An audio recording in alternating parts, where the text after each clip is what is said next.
We're live. Live. Hey everybody, welcome. We're live. Melrose, Powhouse Gallery. We're doing a live StrataCut demo showing how shape transformations can be programmed to exposure sheets, to music, to predictive outcomes as you guide your blocks and your pieces through the sort of time-space building.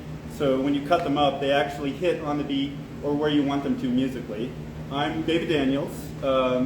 I would say I invented, I guess, the language of StrataCut. There were earlier tests of this sort of thing, more naive, even in the 30s, of cutting wax. But I created a language out of it, so it's predictable to me, and I'm sharing that with you the best way I can. I have an audience, if you can't see on the live stream, of 30, 35 people. And let's dive in. All right, first thing I'm going to do is take all these little rough pieces off and show you I'm going to show you how to increment down here. I don't know if they can see that on the live stream very well. Perhaps I will pull it up and show them. So play goes off, play will come back, and so this is a conveyor belt. Built out of paper, very crude. I would build it better if I wasn't just cramming it out last minute.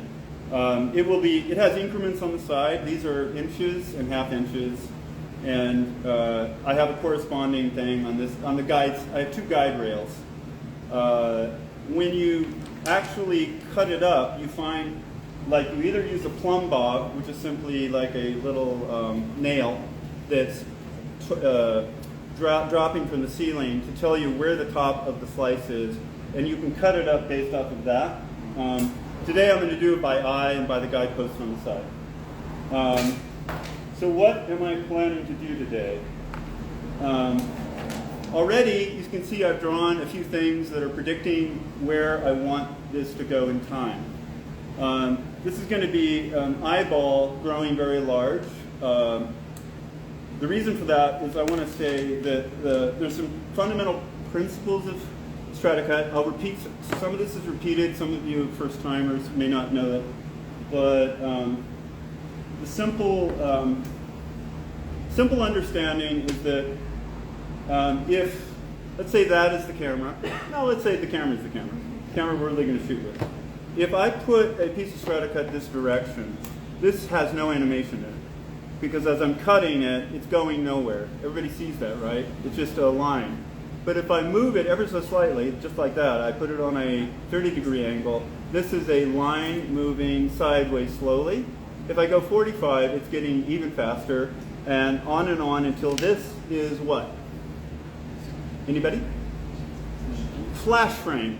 This is literally this will be yellow, flash frames of yellow, brown, and tan. That's like rule number 101, and everything is based off of, that seems like a simple rule, but it comes with a bunch of fine print. And the fine print is that as you move it from this direction sideways, the line is getting thicker. So it will not look like a straight line moving from left to right. It will look like a line getting fatter and then coming to a stop at the other side. So if you want it to look like something that didn't change, if you actually want to program it so you have a line, it moves to the other side of the frame, you're actually going to have to pre-thin out the middle. You're going to actually have to thin it out for the time that it's actually moving sideways. For example, from here to here, and moving sideways, you can see that that's a thinner, it's a thinner distance, like between here and here. That's the same distance as there and there. So it's important to remember that things get thicker and fatter every time you do shape distortion. Good? Another simple idea is a cone. What is a cone? A cone is animation just uncut. So when you kinetically cut up a cone, this is an example of one. I will be cutting it. All right. A cone is simply a dot, if you start at the top, into a circle growing larger. That's geometry And if you warp it, you can get an ellipse, you can get all kinds of interesting things. So with that in mind, what I'm going to do is, my plan is on this exposure sheet to decide first and foremost, how thick do I want my slices? It changes everything. I'm going to go for 1/8 of an inch. Why? Because that's a generally okay amount on a certain size. Like a size like this, you know, 1/8 of an inch is probably pretty good. By hand, by the way. If this was smaller, I could go even to a 1/12 of an inch. If it's bigger, I would go to a 1/6 of an inch. I would go fatter. Because the bigger a block gets, like that block you see right behind me, that's like 1/6 of an inch. And it's cut with a machine, by the way, with a guillotine, because I physically could not actually cut that. You can't do it by hand because the liquid tension, the surface tension of the clay is pulling on that blade so bad that the blade is actually literally, even as a machine, is doing wobbles. And it's important to get some kind of slice out of every increment. You can't have part of it get cut and the other part static. You can't have a warbly. So now you just need to look at this line, the lines I've made here, and understand I'm going to cut 4 increments for every 1/2 inch. That's my plan. And so when you're doing timing sheets, you know the rest of this, right? You just decide where the A-E-I-O-U is on your character, or where the music hit is, or where the dancing girls want to dance. And you lay it down literally on the 1/8 of an inch that you want it to land on. And so I'm drawing these things out as placements for where I'm about to go.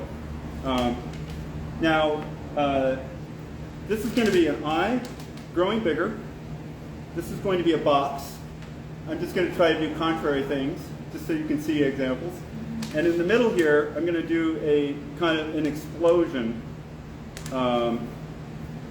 It's going to be sort of an explosion moment for both of them.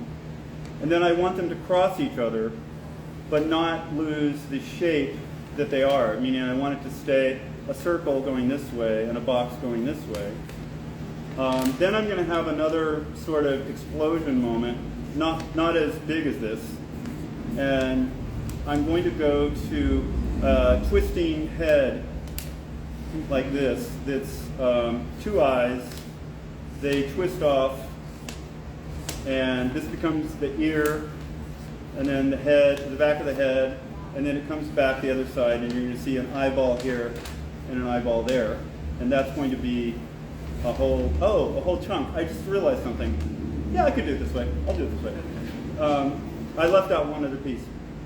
So this is a 180 or a 360. This is a 360 head turn, and I can go deep. I'll go deeper into each of these pieces. I'm just trying to sort of say, hey, where we're going today. Okay, and then I'm going to do a sort of a basketball or a beach ball shape where you see the thing. Let's see, get thicker and thinner. I'm actually going to use a pre-made, here it is, this. I've already made these things, but I'll explain how they're built. But ultimately, that's like a ball rotating inside the block, and it gets really thin at the edge and really thick at the middle, and all on and on.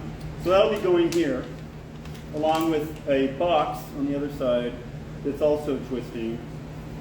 And then we'll see how time goes. At that point, I may try to actually have these go up, like, no, I'll have, let me think.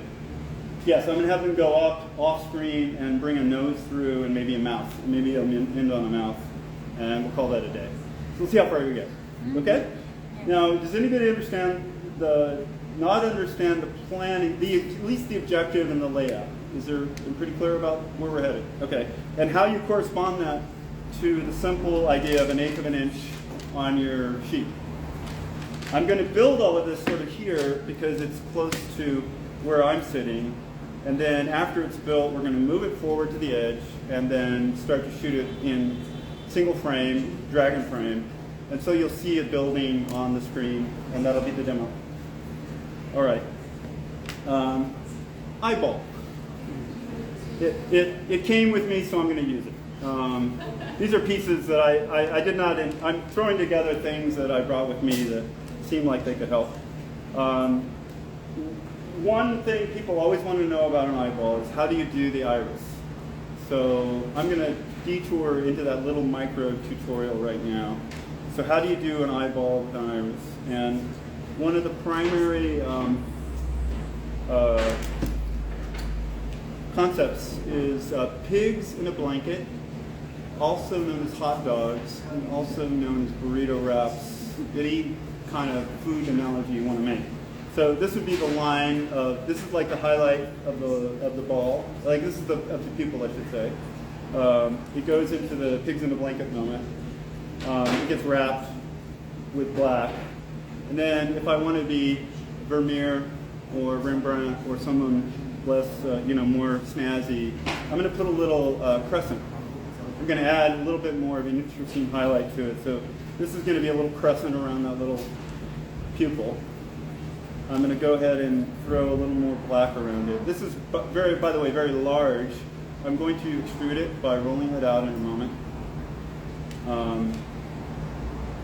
And so this is a really mushy pupil on a hot day.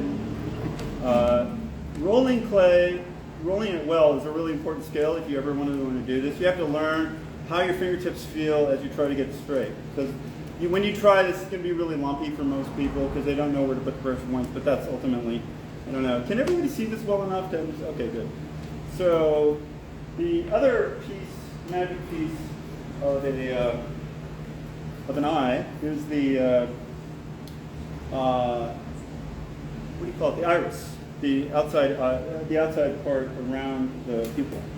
I've got some ready-made texture, so I'm just going to pull it out and use it. These are basically sandwiches, by the way. You know how this gets built. It's not that tough, but I don't want to repeat what you already know. But I would layer, you just layer up sheets of clay, 1, 2, 3, 4. This is 2 makes 4 makes 8, and you got a sandwich of texture. You can run it through the pasta grinder. That's kind of off camera from the live stream, but this way I could. Wow, I'll go ahead and do it. Now you'll see that there's all the little stripes are still in there. A lot of people say, how do you get it so small? And that's just a basic extrusion method. So that's just how you sandwich down a really tiny outcome. And you keep going. There are sharper knives than this, by the way. I really rarely sharpen, and I should do it a lot more, and I probably will get better professional skills at that, but it's fairly good. I'll give that to the audience, and I'll give that to you. Oh, no, focus is bad, so I guess your eyesight better be 20/20, and then maybe you can see it. Anyway, that's all this is. And I'm going to go ahead and cut a, 3/8 of an inch. I don't know if I should start doing it in metric. Oh, yeah. That's 8 millimeters there. And it's a good thing because it makes your mind kind of rework itself. And the whole inch thing was such a strange artifact of medieval, cubits. Yeah. And they all fit the length from my elbow to my thumb. All right, so what I'm trying to do is I'm going to wrap it around this pupil in a moment. And that's basically what's going on inside here, by the way. I'm just trying to give you a clue so you don't look at this and go, okay, he built that eye, but what's really going on in it? Okay, so this is a mini tutorial because I'm trying to give you the max tutorial over the whole thing. Okay, while I do that, I'll take the first question. Anybody have a question? Raise your hand. Go for it. So one of the first things you said was that if you place the clay at an angle, yeah, right, you watch something travel from side to side. Right. And you were like, but you need to thin it out or else it'll get fatter. I Sure. don't understand why it would get fatter and not just be a line moving. Okay, that's an excellent question. I may say that a lot during the day, but because most of them are quite good. That's good. And so I'll do it quick and dirty. I'm just trying to find the source material that'll illustrate the point. All right, let's move down here. Trying to give a good view to the folks out there. Hello, everybody. Welcome. So let's do it to them. Okay, so the reason is if I cut it this way, you see the thickness of the outcome, right? So if I move it, I'm going to ask you, is that the same thickness or is that fatter? Is that wider? I think they get it. You get it. Okay, is this, I'm going to go a little wider. Is this the same thickness or is this wider? Now this is moving really quickly across the frame. Totally get it. Okay, good. And it's a good, 101 question to ask. You need to know that. And then you get super fat because I'm getting very close to the parallel of the cutting line to the line shape of what's inside. And again, if I go here, it's too much wobble for me to get you a flash frame, but ultimately you get a flash frame, which is kind of cool.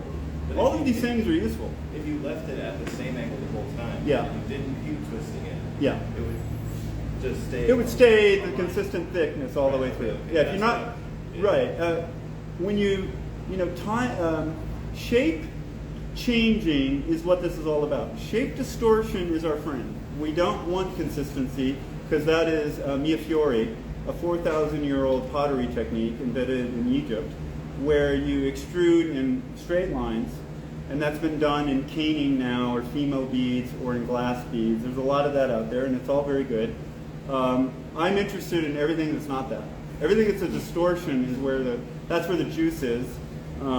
So hopefully that makes sense. You can. I don't know if the questions. Any questions coming online? Oh no, there's no questions yet. They do? No questions yet. Oh, okay. Yeah, All just right. people joining and waving. Oh, okay. Great. So while you were asking that question, I thinned this out a great deal. That's why I asked the question, because this is kind of boring to watch as I extrude it. But this is also a really important skill, because by hand, I'm actually keeping it fairly straight. It takes some, and I know I started at age 5, so don't feel bad. This is a story you can tell later, just Claytown. I did this with my two sisters, since the age of 5. And the Stratacut, the brief story of Stratacut, well, let me do the pupil first. So you see that this is going to be a straight pupil, and this is going to be, we love angle momentum, so I'm going to put it at a 45. So all I'm going to do is wrap it at this 45, and it will go down the whole length of the pupil. I don't know if that's clear, but I'm getting an enormous amount of animation for very little work right now. There it is. So this is a series of spikes or spokes all emanating from the center of the pupil, becoming there. I don't know if you can see that clearly, but you have the highlight, the reflected arc moon, and the spinning. The iris is spinning like what would you call it, spindles? It's going on spindles. Now, that in a nutshell is what's going on inside here. Only I'm also shrinking it. I'm shrinking it down, so I'm making it smaller. I'm tapering it inside here, and I'm adding light around the side. So I hope I don't have to open that up. Do you want me to open it up? I could. It actually really won't matter that much. I want to see. Because if you open it up, the great thing is you can put it back together, and almost no one knows. Because the great thing about it's a reinvention of clay, because the messiness, crappiness, dust, and terribleness of clay is all forgotten when you take the slice. It doesn't show. So I'm going to go ahead and rip this puppy, which I shouldn't do. You will probably see, this is what's inside. That's what, and the great thing is like, hey, any angle you cut it at is a whole new experience. Can you hold it up a little higher? Yeah, please. So that's a whole new experience. Then the planning was it's going to look this way, but I just went ahead and cut it that way, and you have a whole new set of patterns going on from just that angle, choosing that angle. So back together. And the key there is I'm just going to try to line it up as much best I can. It's going to go, you can do a lot of really, I call it surgery. There's points in Stratacut where you got it wrong, and you have to tear it out and make it right once you see it. And surgery is good. Now, when this does play in real time, you're going to kind of maybe, if you're really looking at it, see an occasional but it's not going to matter. Okay, so that's inside this. This is how a pupil is made. You understand pigs in a blanket and how to rotate a texture for quick, okay. This is an example of an eye blink and an eye moving side to side. The blinks are carved in, well, first of all, let me say, all right, you have to add white to both sides. So I'll go ahead and just do a little bit of that so you're not trying to hyper-visualize something I'm just blabbing on about. So this is one side of the whites of the eye. This is another side of the whites of the eye. Sort of the almond whites that go on each side. We've got All a right. quick question from the Yeah. chat. Someone asked, did you work on HBO's Crashbox? I did not work on HBO's Crashbox. Sounds like a great. Yeah. I worked on BuzzBox and IdiotBox. Yep. So the boxes that happens correct. You've done work on Pee-wee's Playhouse, Oh yeah, though. Yeah. Pee-wee's Playhouse. I worked first and second season, and actually third, fourth season, briefly. But I was hired as I went out to New York and said, "Hey, I've got a great film, BuzzBox. Hey, can I be on Pee-wee's Playhouse?" And they said, "Well, I wanted to be an animator, right? That was my goal."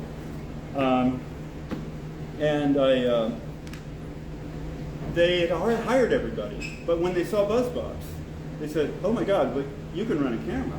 So they hadn't hired all the cameramen, and that is how I got into Pee-wee's Playhouse. And I immediately was dumped into learning an IMC motion control thing, which I read the manual. I said, "Yeah, I can do that." No. And I read the manual over the weekend and went in and faked my way through it, and have done motion control work throughout my career. A lot of the Stratacut you'll see is actually with a flying camera, etc. If you ever look at Pee-wee's, Yeah.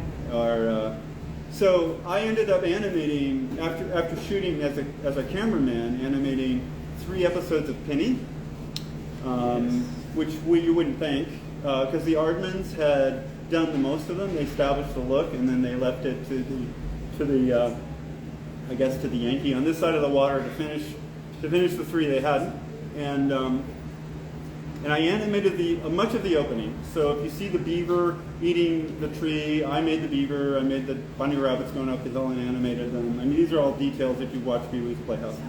And in the second season, I did the Christopher Columbus and Declaration of Independence. And this was before Christopher Columbus had been reevaluated for, I guess, Native American, looking at the history from another point of view. But I did all of the character animation too. Everybody just remembers the Stratacut, but I'm letting you know I'm a stop motion animator who did the character stuff too. And with Drew Newman's help, he actually helped me finish it. We did everything with motion control. And I want to mention Drew because he is the audio master who made BuzzBox come alive. If you ever hear that soundtrack, that is all Drew Newman 1985 using crazy quarter-second samplers 1,000 times with a Commodore 64 track to lay this in over and over and over on the tape. So if you hear that and it's so dense, that is not, that's 40 years ago, and everybody can do that now, but the man's a genius. So he helped me animate in that particular one. I have All a right. quick question. Good, Have yeah. you done any animation work for Adult Swim? Have I done any animation work for Adult Swim? Is the question. Or like Cartoon Network? I believe so. I just can't remember what it was. I mean, there's a lot of stuff that I don't even know the network sometimes where it ends up. And I do, most of my work is conventional. You would not know that I was the animator on most of the stuff that I animated on. But I became a director, and I ran a production company in Portland, Oregon. Ben Image Lab, of course. And this was as Wellbent Studios was sort of imploding as a commercial house. And they took the wreckage of what was, Phil Knight took the wreckage of what was left and his son runs Leica up there now. So they're a feature house, whereas Bent was, hey, we'll do all the interesting other work that's not a feature. So we weren't really competitors, but I think we helped keep Portland, the Portland community is amazing for stop motion, as everybody knows, but during that year, those years between 2000 and 2020, there was, or not 2020, but maybe by 2012, it had started to take off again, right? We were keeping so many talented people employed and keeping jobs coming through, and that's being a businessman and being a director and trying to do human interaction all the time. That was a whole different skill than this. But it's partly why I burned out. I had told live stream people, I had told everybody gathered how I had endured something called fibromyalgia for like 6 years. That came because I worked my ass off so bad at Bent that it just like, I just imploded, you know, it's just like my whole body shut down because it's just never ends. It's so difficult. And if I didn't care about people, it probably would have been still going. But when you care, like every choice you're making affects the people who are in the room helping you, and it's really like I don't know how to keep that at the door. So I'm not built to be, you know, that. Anyway, my body was telling me like, stop, right? Because I keep thinking, no, okay, if I just can get in one more day, you know, I don't want to let the team down. But this is why I'm back, because I had to, in a sense, let go of all of that, go through COVID, go through, you know, all of this, go through the end of Trump or the next end of Trump or whatever, the recurring nightmare of somebody sucking the oxygen out of the room with crazy. So all of the sane people around me and all of the sane people out there can actually get some work done. It's like you can't climb out of a ditch if you've got a bunch of people chattering all over the place. And we could solve so many fucking problems in the last 7 years if we'd just gotten rid of that bullshit and said, all right, we have differences, but let's talk. Then just imagine the beauty. And I don't want to go on, but I don't think that it's by accident that that's a supported, chaos is supported by a whole group of dark money and all the rest. And you can see that in my art. It's not, you know, it's not rocket science. It's just a matter of opening your eyes and saying,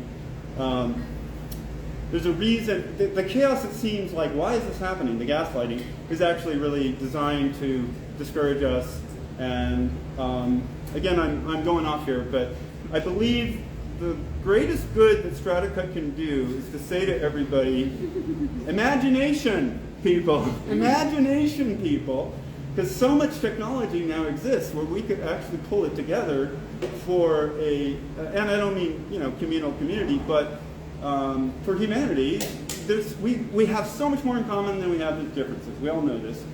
And they choose to exploit the differences for the algorithms and for the dark money, and that's just, we have to stop that. This has to come to an end because there's so much potential right now. I wouldn't have said that 40 years ago. You know, the technology didn't quite exist. 20 years ago, it was starting to. Now I could go off and on, and I'm not going to continue to talk about that. I'm going to do this demo, but later. Woo! Can I get a high five? Yeah. You know, it's like we all know that we're out here, and yet they try to keep us, you know, separated and always looking at the wrong thing in order to not get us coherently together. All right, so this is going to be a box on this side. I'm doing a circle on this side, a box on this side. Let me build that box. Really quick, somebody asked, how do you plan your animation using this pre-viz board? Could you explain how you kind of plan that out? That's a great, you know, that is the essence of this demo. How? And I thought, hey, I just showed you. I tried.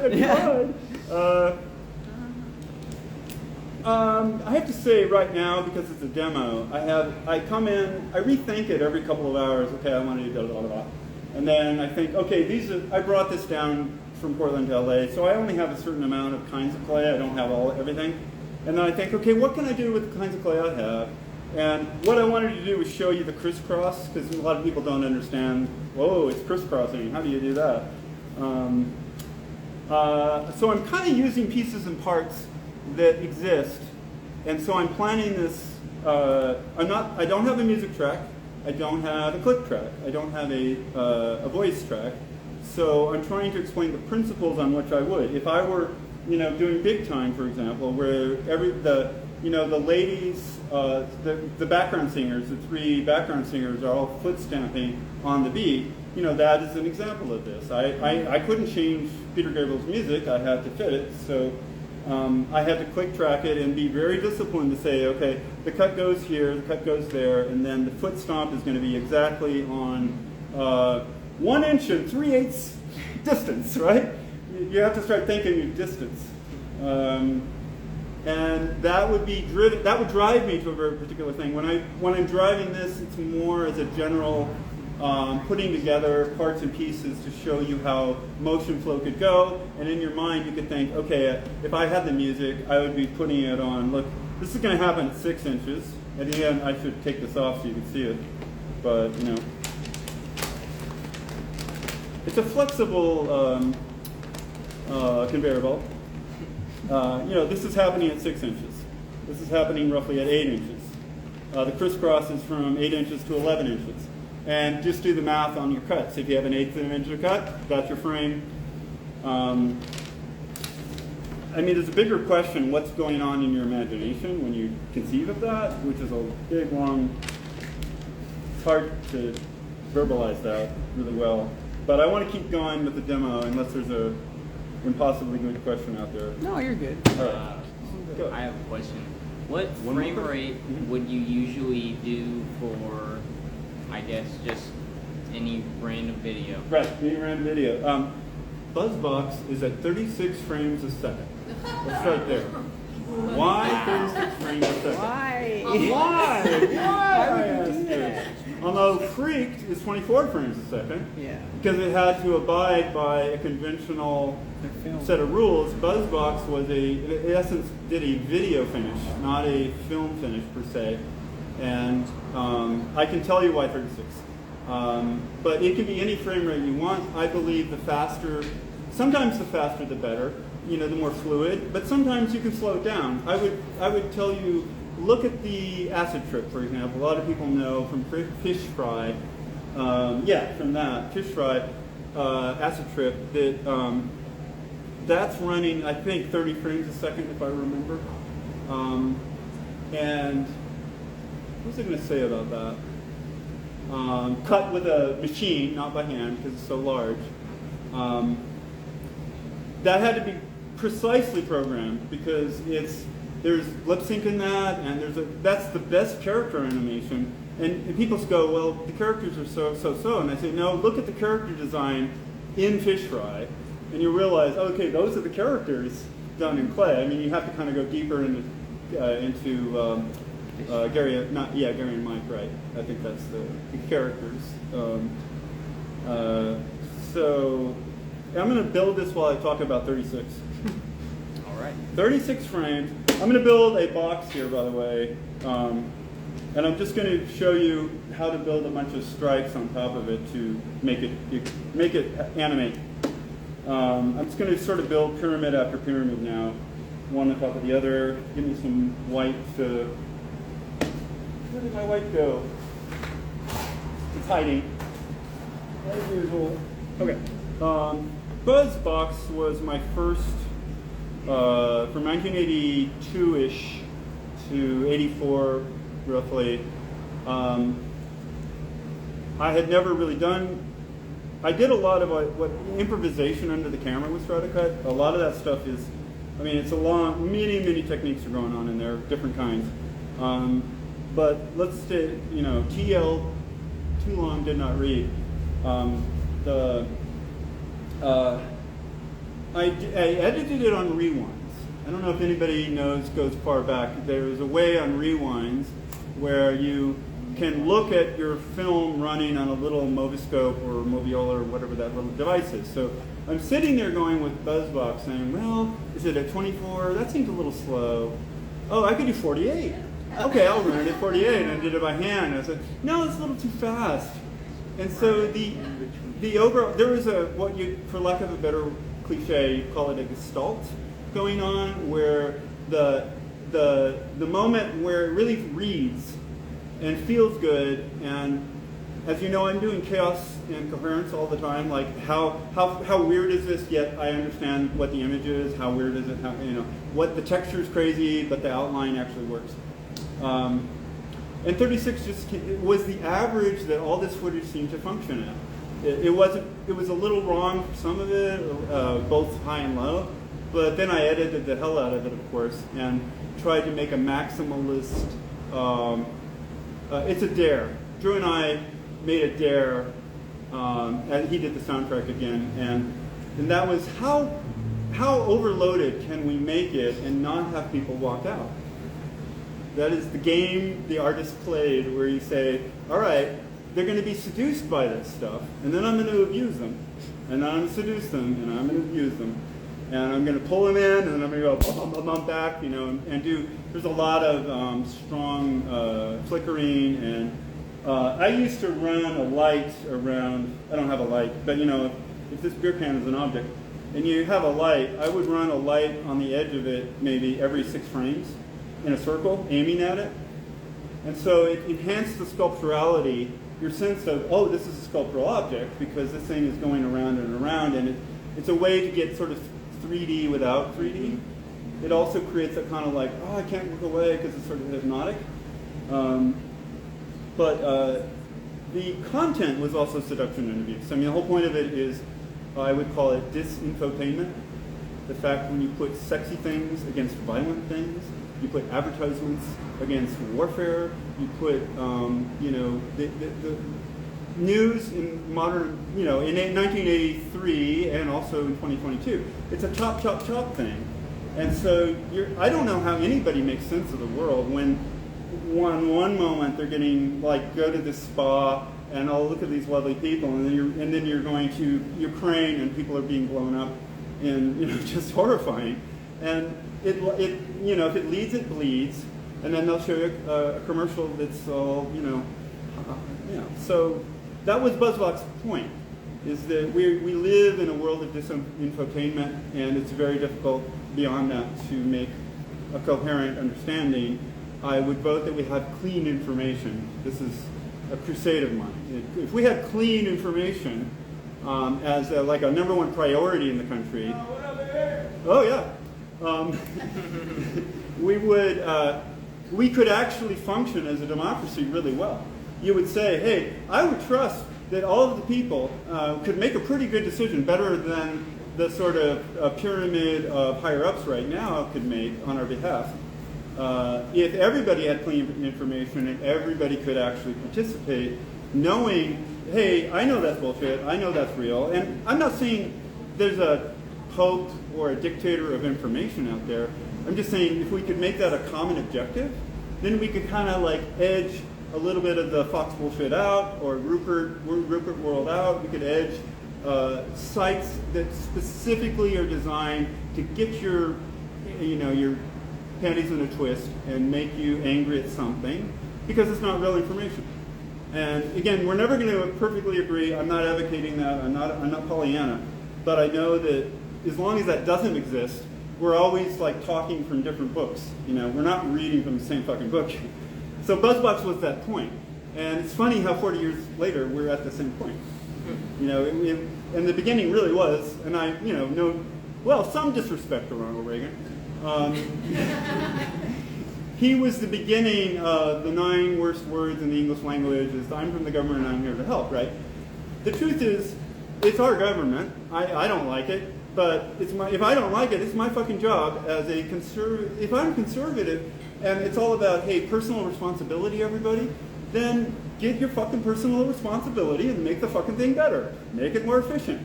Let's talk about efficient progressivism, not, hey, let's throw it all out. Oh, let's just, it's lazy thinking, it's easy thinking, and when you have bad information, it's the mess we're in right now. And I am very hopeful that we're on our way out, so for many reasons. Again, I'm making a box. Thank you for your patience, by the way. Thank you for your patience. This is crazy. All right, I'm doing, black and white. 36 frames a second. That's what. All right. Yeah, all right. And woo. He reeled it back in. It's a clean frame rate. It is a clean frame rate, right? 36. Very unorthodox. Very unorthodox, not because I wanted to. It's It what felt it told right. me. Felt right. It's what I learned, not because I thought that it's like 3 rolls. I would show it in a film theater, 3 rolls. It's an A, B, and C print. The edits were so tough on film. You can only do, your edits can only be so tight before you have to go to a 3rd roll or 4th roll of film to actually get your print. What was I going to say about that? It'll come to me. Did you ever work with Bigford up in Portland? Did I ever work with Big Rick? Bruce Bigford? Oh, Bruce Bickford, in Washington, by the way, not in Oregon. He's in Washington State. I've met Bruce a couple times. He did give me a business card, very, very clever. If you've ever seen it, it's a piece of foam core cut through, and the character is about, it's about 4 increments, straticut increments, slices size. That's tiny. And sadly, he put it in he stored it in the walls of his garage. And if anybody knows, Portland and the Northwest is really victimized by global havoc. Global havoc is happening. Climate change, warming, whatever. It is definitely havoc. Last year was 114 degrees in Portland. And I was watering my roof because this is living in my basement and in my garage. But Bruce had put it in the walls of his garage, and most of it, I believe, melted. At least that's the story I was told. So no, I didn't work with him, but he is famous for baby snakes and all the other. He worked at a very interesting size, right? Very tiny, and that's a very strange, interesting way to work, and it creates all new. Like imagine if you animated with a boroscope. A boroscope is the thing you put down your throat. Why don't we do that? That'd be kicking ass, weird, and fun, right? So that's when I think of Bruce Bickford. I think any way in which you're turning the thing upside down in an unpredictable way is worth exploring, and he did a lot for that. Yeah, but no, I actually, a lot of people think I'm pretty. When they see my work, they think I'm going to be a little bit wacky, and I probably am, but a little more wacky, like less put together, and maybe I'm not. I don't want to judge myself.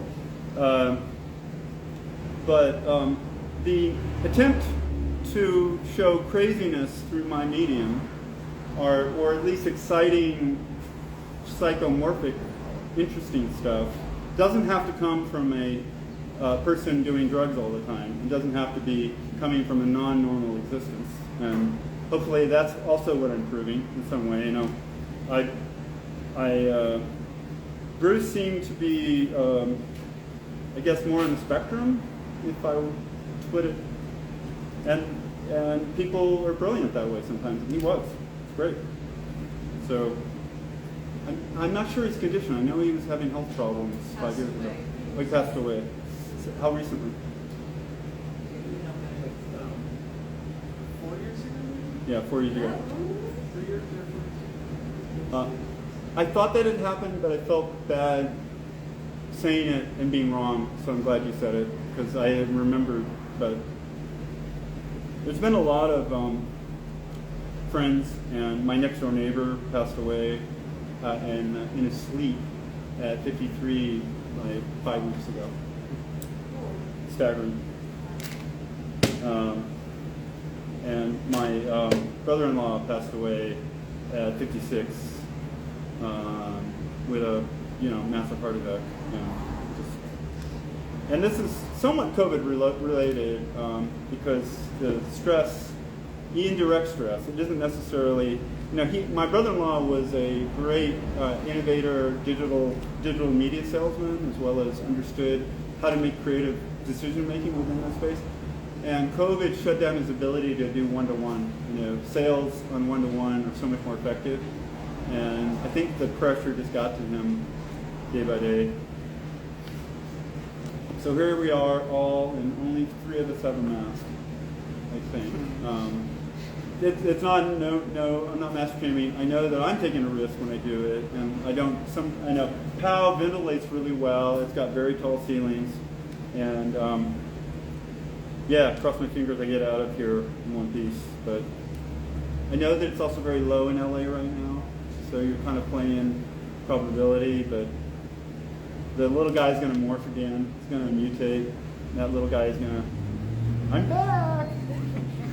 But wait a second, we thought you were over. Okay, so in essence, I'm just making black, white right here, just trying to make something interesting. It's going to be a square coming this way. I'm not sure I want to go a lot further with this because I feel like I'm chewing up time on my demo. So I'm going to finish it out and simply like extrude it more in a giant pyramid.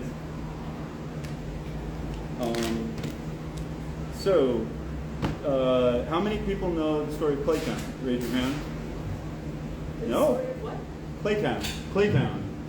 Playtown. 1, 2. Oh, yeah. The video. Well, Man. all right. 3. Just learned right now. Yeah. At the age of 5, my mother had a can, Sir Walter Raleigh can, which, whether it's a tobacco can ultimately, and it had a lot of dumpy old clay left in it. I don't know why. So she pulled it out, let us play with it, and it's so great. Kids, I hear people now actually doing StrataCut for disadvantaged kids, and it's really good because it forces them to think in time, or over a longer period. And clay is good because what you're creating is what you're making. It's a really great analog for, I don't know, being able to project your ideas into something that you can see as a form. So I had 2 sisters. Shelley was 3 years older, Carrie was maybe 5. And Shelley is an excellent artist. I didn't know that, but I happen to have an older sister who sculpted Jack Skellington, who sculpted many of the early Pixar characters. She has invisible fingerprints. It's like she can sculpt something and you can't see the fingerprints on it after it's done. So at the age of 5, I was watching this 8-year-old who was naturally talented, and much of my ability to do this is copying her, trying to get better. I also knew I would never be as good as her, so I decided to reinvent the medium and not be a pure sculptor. I'm a decent sculptor. I'm a decent animator. I do it because, my brain tries to break it down and work it from the outside in, But the native animators who are geniuses and work it from the inside out, you look over and you go, wow, that was easier for him or her, but not for me. And so StrataCut became a way, so when I was 8 years old, we had a birthday. And in Claytown, you always make little clay pieces of things that happen in your real life. So we made a birthday cake. And when we cut the cake open, you could see the slices, the whatever you call it, the cake icing layers were still in there. And they were clean. They were clean, goddammit. And my eyes looked at it and I go, wait a second, it was all junky a moment ago and this looked beautiful. How did that happen? It was very epiphany laden, and I time stands still. You meet your first love at age 8, I guess. And I didn't know what to do with it except to say, someday I got to do something with that shit. I don't know what it's going to be. All right, so I've kind of made a box on the other side.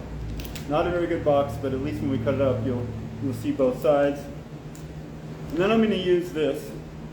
I'm going to do a very quick, another side tutorial, which is textures. This is a texture demo. If you ever feel like, well, I don't know how to do the hard stuff, but I can do textures, you can. Anybody can do textures. It is not difficult. And it is a lot, it's more fun than actually trying to, control it. How is this made? It is a bunch, we're going to cut it up so you'll see the result of it in a moment, or once we start cutting.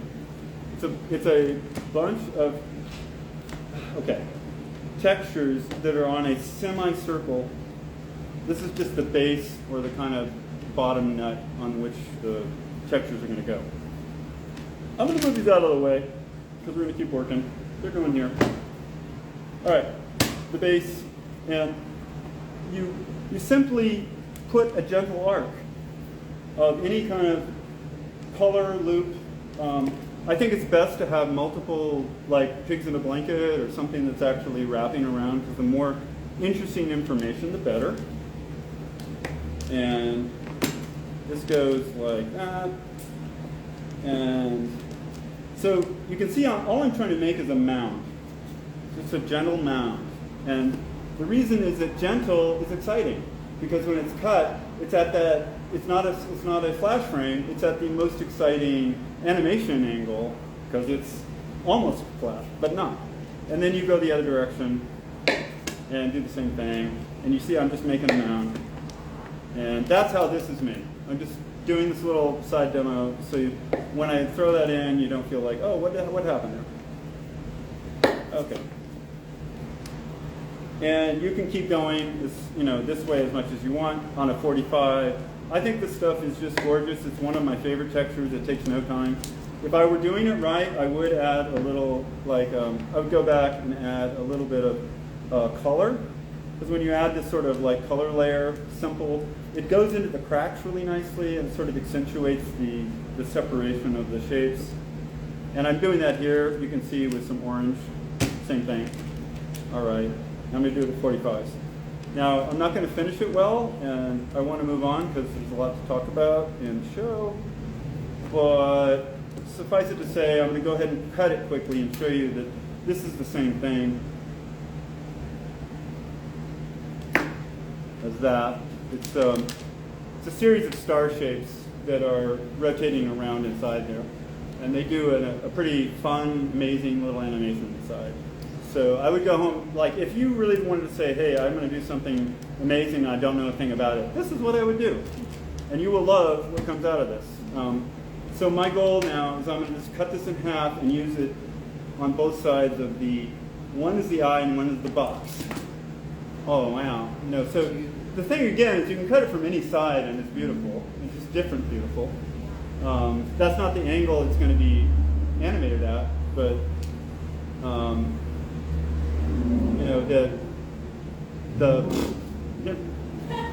it's fun. Like it's showing off, right, for me. I like it. All right, so I'm going to put these two things here. That's my goal. And now you see, eye's going to go to that, box is going to go to that. Next, we're going to do the crisscross. And this is kind of really important. I never have actually explained this well. And how can I do it well? The goal of the crisscross is to keep a circle looking like a circle as it's crossing. That's all I'm going to try to do, so you can, okay, excellent.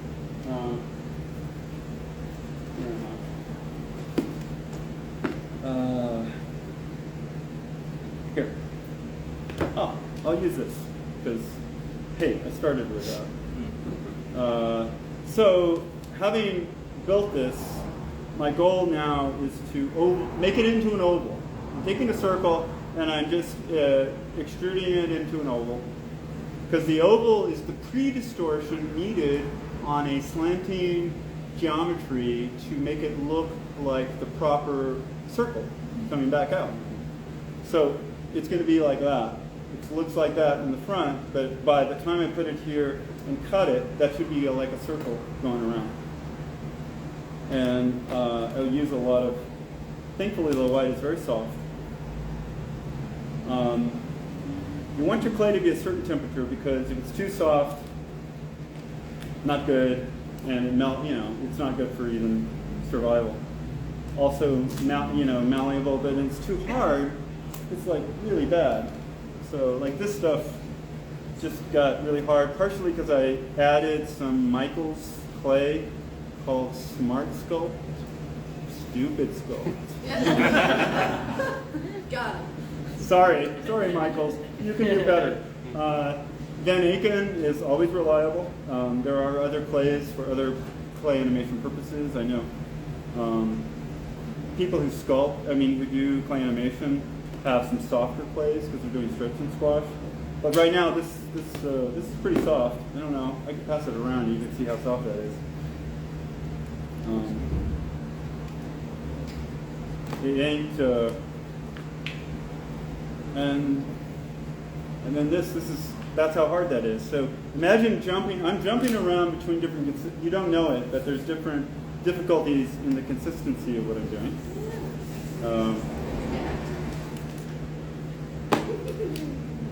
All right. So this eyeball. I'm just going to add more white to it because I want to thicken it up. Got more white over here.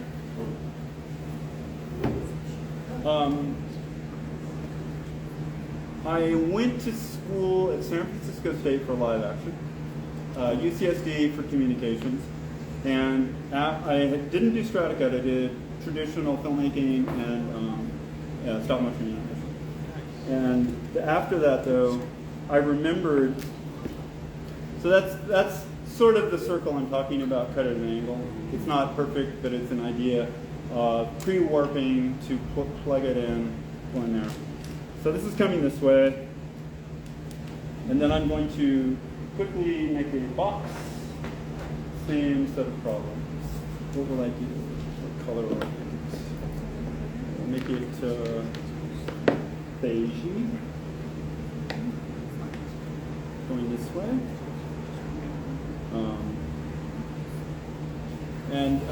So I stopped at the end of San Francisco when I was an undergrad and I had graduated. I had about 6 weeks between CalArts and then, and I just sat down and I smoked a little pot and I said, all right, if I do this, what happens? Just like what I'm doing now. If I do that, what happens? And you just have to make a little logbook or remember it in your mind and keep doing it and keep growing each piece of the language as you understand it. And then I'd get tired and I'd have a little coffee. And then I would keep going. And then I'd get a little too wired and I'd have another joint. And this is how I keep balance. It's only for a purpose, dude. It's not, I wasn't out to party. I just really wanted to understand why the cake I had cut up at age 8 was so pretty, and what's going on in there, and how can I use that in animation? And that is the beginning. So those 6 weeks were the sort of the intelligent underpinning of everything I did at CalArts and ultimately BuzzBox. That's just self-taught, by taking notes, cutting it up, taking notes. Okay, so this is going to be the box, but I'm making it a rectangle because when it's put on an angle, you want it to be, it'll look like a box instead of a rectangle. Perhaps it's hard to see. I know I should work out here instead of down closer to myself, but here we go. Would you mind letting the people know at home what type of clay you're using? Ben Aiken. I'm not trying to, I have no branding relationship with Ben Aiken other than they've always been nice to me and I like them. It's a really good general purpose clay. Some specialty clays are harder, like plastilina. For Roma plastilina, you make cars and molds out of that. And then, there's, I have some, I think this is Crayola. Oh. And this is something completely else. And, you can feel it's got a different sort of weird way it breaks. But Van Aiken is consistent and you'd say it's the best general purpose clay for the best general purpose temperatures all around. And, Van Aiken, 40 years later, it's still there. All right, so I've made this rectangle now, and I'm going to put it at that angle. And here's the reason I did this today, is I wanted to show you can actually interrupt one object with another object. So the rectangle is passing behind the circle now. It's, yeah, I don't know if you can see that higher than what I show you here. And it will roughly be a box. Maybe I want to slant it a little more. Okay? Now, twisted head. This is a demo I often do, which is like a rotating 360 head. Should probably get a board, put it on. so it's a little clearer to see. Okay. People have a view? Oh, okay.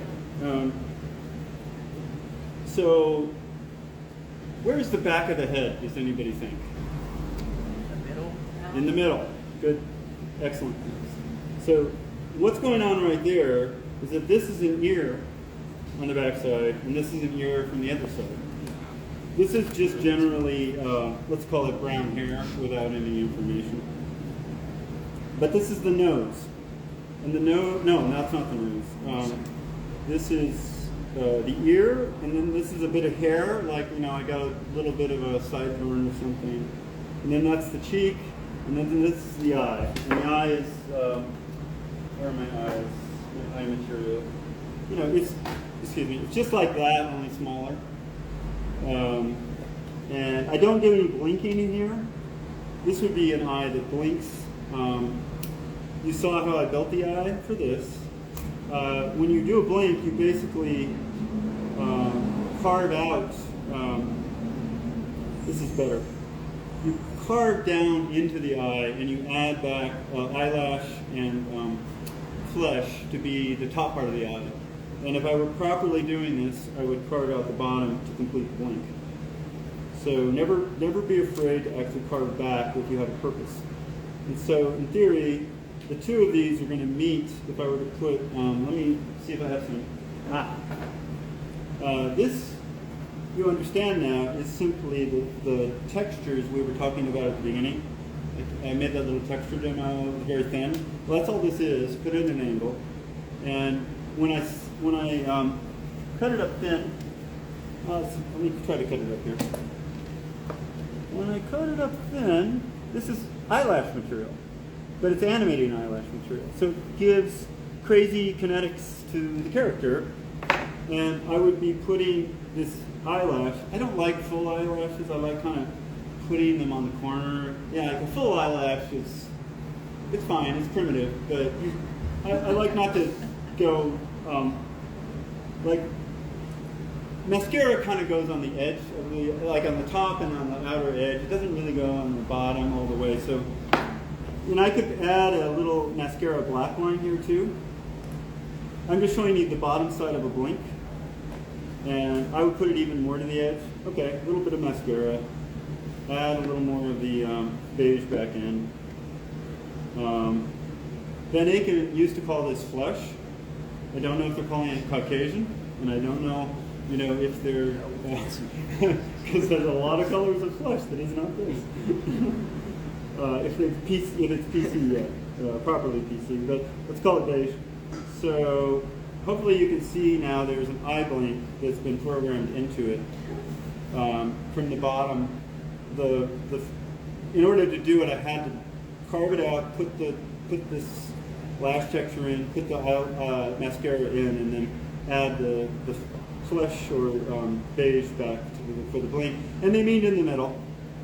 And by the way, this is an eye looking left, looking right, looking left, looking right. It's actually blinking and moving its eyes back and forth. Now that's not going on in here. I will add a little bit of this back here at the end of this thing. Again, what's going on in here is the nose. If you look at the nose shape, it's a good way to start these rotations because the one thing you know about a nose is it goes further than the eyes. This is a better nose, this side. So this nose is, the eye is going away. All right, so here I'm going to try to rotate with it. So this is like that view, and as you're going through it, you're kind of like this, all the way down like that, right? So the nose is pointing out while the whites of the eyes are disappearing, and the first eye to disappear is the farthest eye. Farthest eye disappears first, and then the second eye disappears second. Does that make sense? Yeah. It's great. And so this will be a rotating head. We'll see it animate in a moment. And I'm going to put that here for bang for the buck, fun. Fun. Now, I think the problem I have is that I crisscrossed too far, but what the heck? Since I don't have a lineup between the crisscross of these two things, I'm going to go ahead and create an explosive intro, like a transitional something fun and transitional I'm going to first carve these out, like try to create gaps inside. You see I'm taking the eye and making a pucker inside it. I'm going to do the other eye. And try to distort it so I can put an explosion inside of it. And an explosion is simply much like this. All you have to do is take a very semi-rounded shape and throw any kind of texture. Did that blue texture, is that in there? Oh, it came right there. I think that's good. And I'm going to throw it this way, and then throw some black, and then throw it that way, and throw some white. So this is just going to look like crazy time. Fast. And I'll do a little more because I'm using it twice for both sides. Okay. 40, 45, put some black down, put the other way, put some white down. I have a quick question, Yes. but it's also from the chat. Okay, hello, chat. Do you recycle any of your clay? Absolutely. How do you do that? How would you go about doing that? I will explain that at a point. So you're gonna have to stick around later. Stay tuned. Well, Yeah. Got this sunshine. Got to come back. Once this is cut up, you'll have a lot of slices, and I think you know what those look like. And what I would do is use them and realign them. It's like if my two fingers are slices right now, I would lift off about a 1/4 inch to a diagonal and reuse them a 1/4 inch off each other. So they look like salami slices kind of going sideways like this. They're like a deck of cards that's been slightly put to, on a skew. And then I cut that, and I can this is an important piece, I should tell.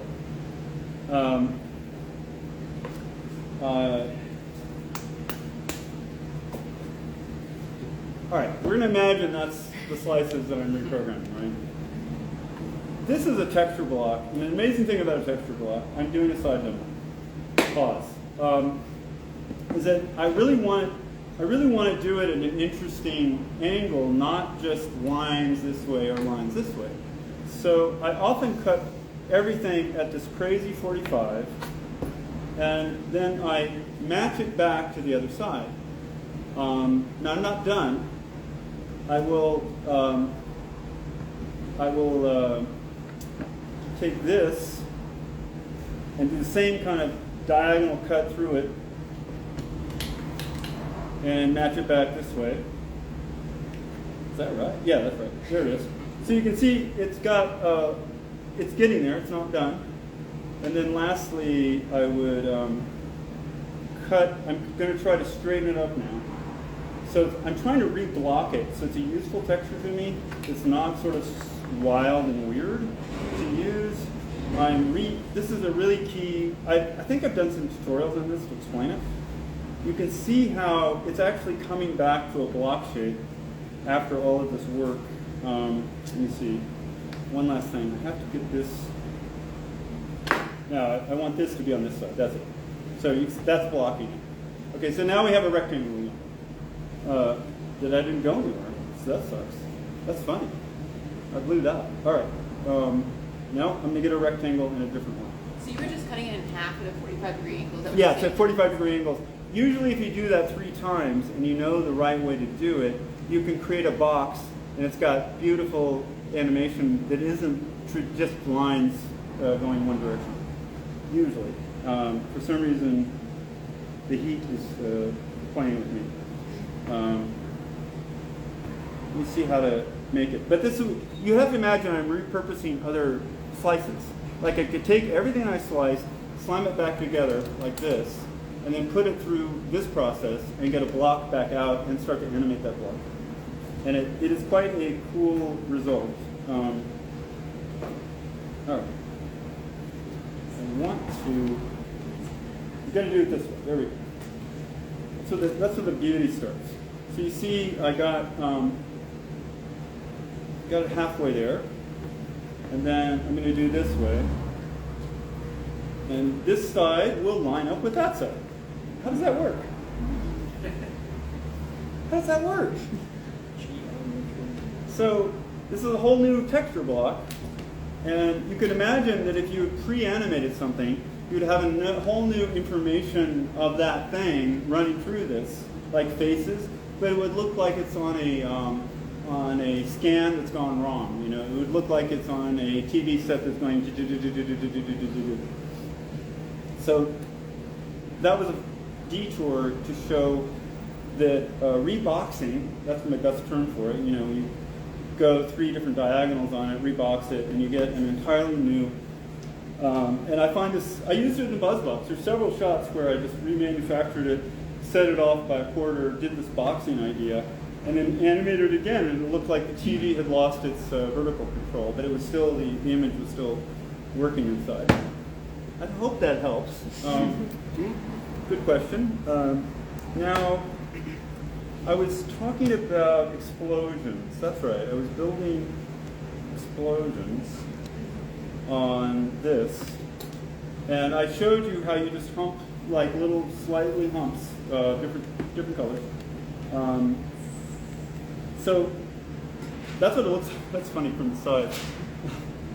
That kind of looks like a, you know, Frankenstein monster teeth and a smile, or maybe like braces. Braces. I was going to say rapper bling braces, or. So I'm gonna land these back here as a way to explode into these eyes. I'm just trying to make a transition so the viewer is being led into the next thing that it wants to see. So I'm going to pinch it down, and I'm slamming it down into the eye right now. So it's going to go boom down into the.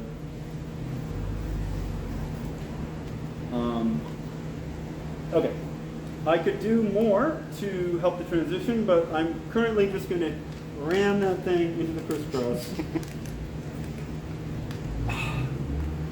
And these guys don't have any ending, so I'm going to do, you know, stupid simple ending, which is just to curl them back around and let them bleed into what is coming next.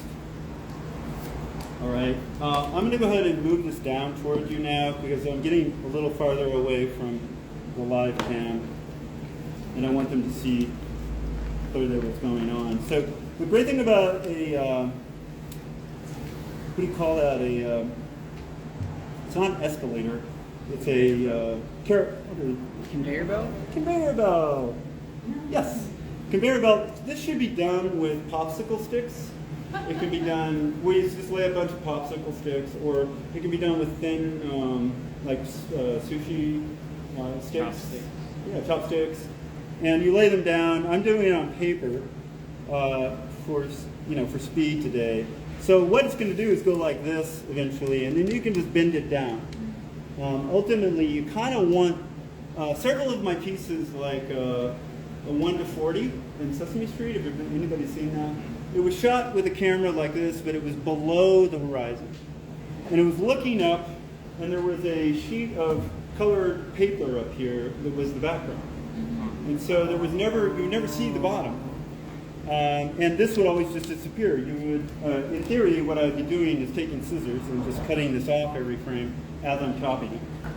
We'll see how that goes, but I'm going to move this down now since it's kind of done, and move to the last half of this.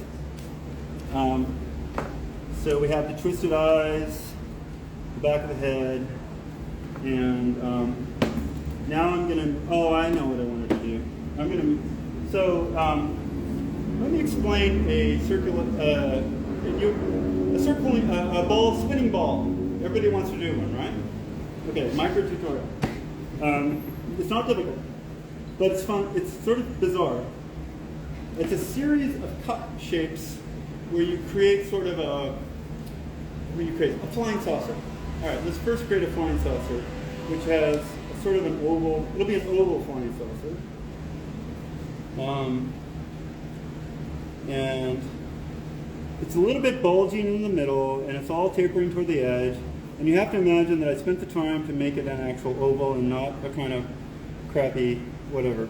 So you can kind of see that that's just barely fat in the middle. It's oval this way, and it's just a little bit fat. All right.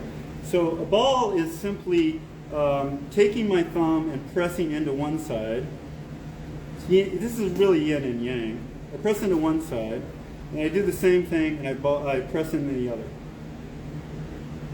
And then I let the taper live. I try to make the taper as evenly kind of lined, I don't know how to explain this.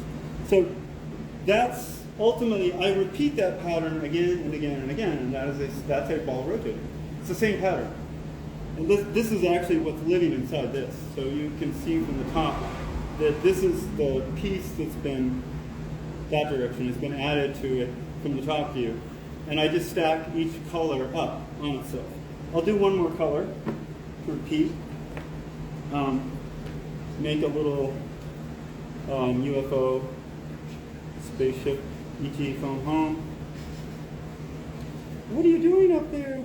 I'm making a circular basketball. Beam me up, I want a part of that. All right, so this is,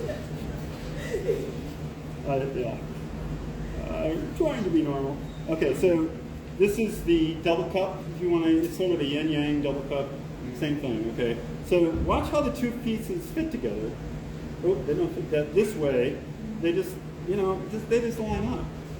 And the cup goes in, one cup goes into the other cup, and we just add and add and add. And, the demo is,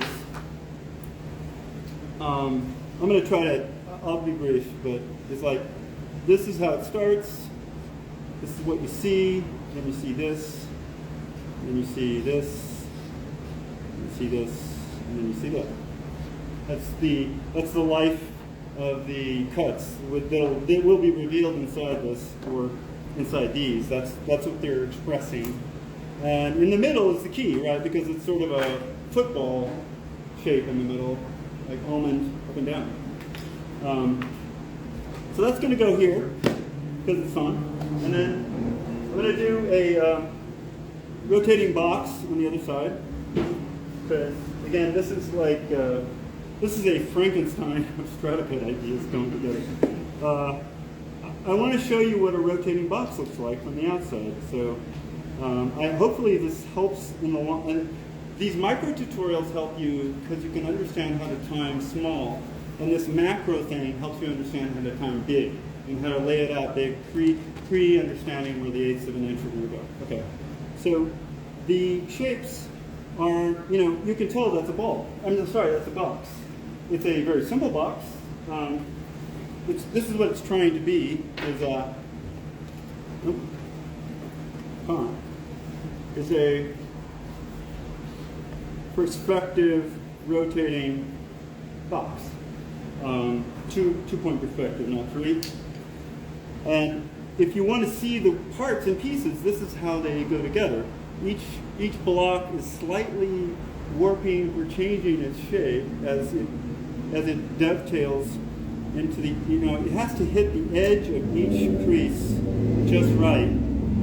And people say, well, how did you figure that out? And my point was, well, a lot of times when I'm doing shape like this, I'm trying to understand it in z-axis myself, and I'll look at it and I will use a rolling pencil.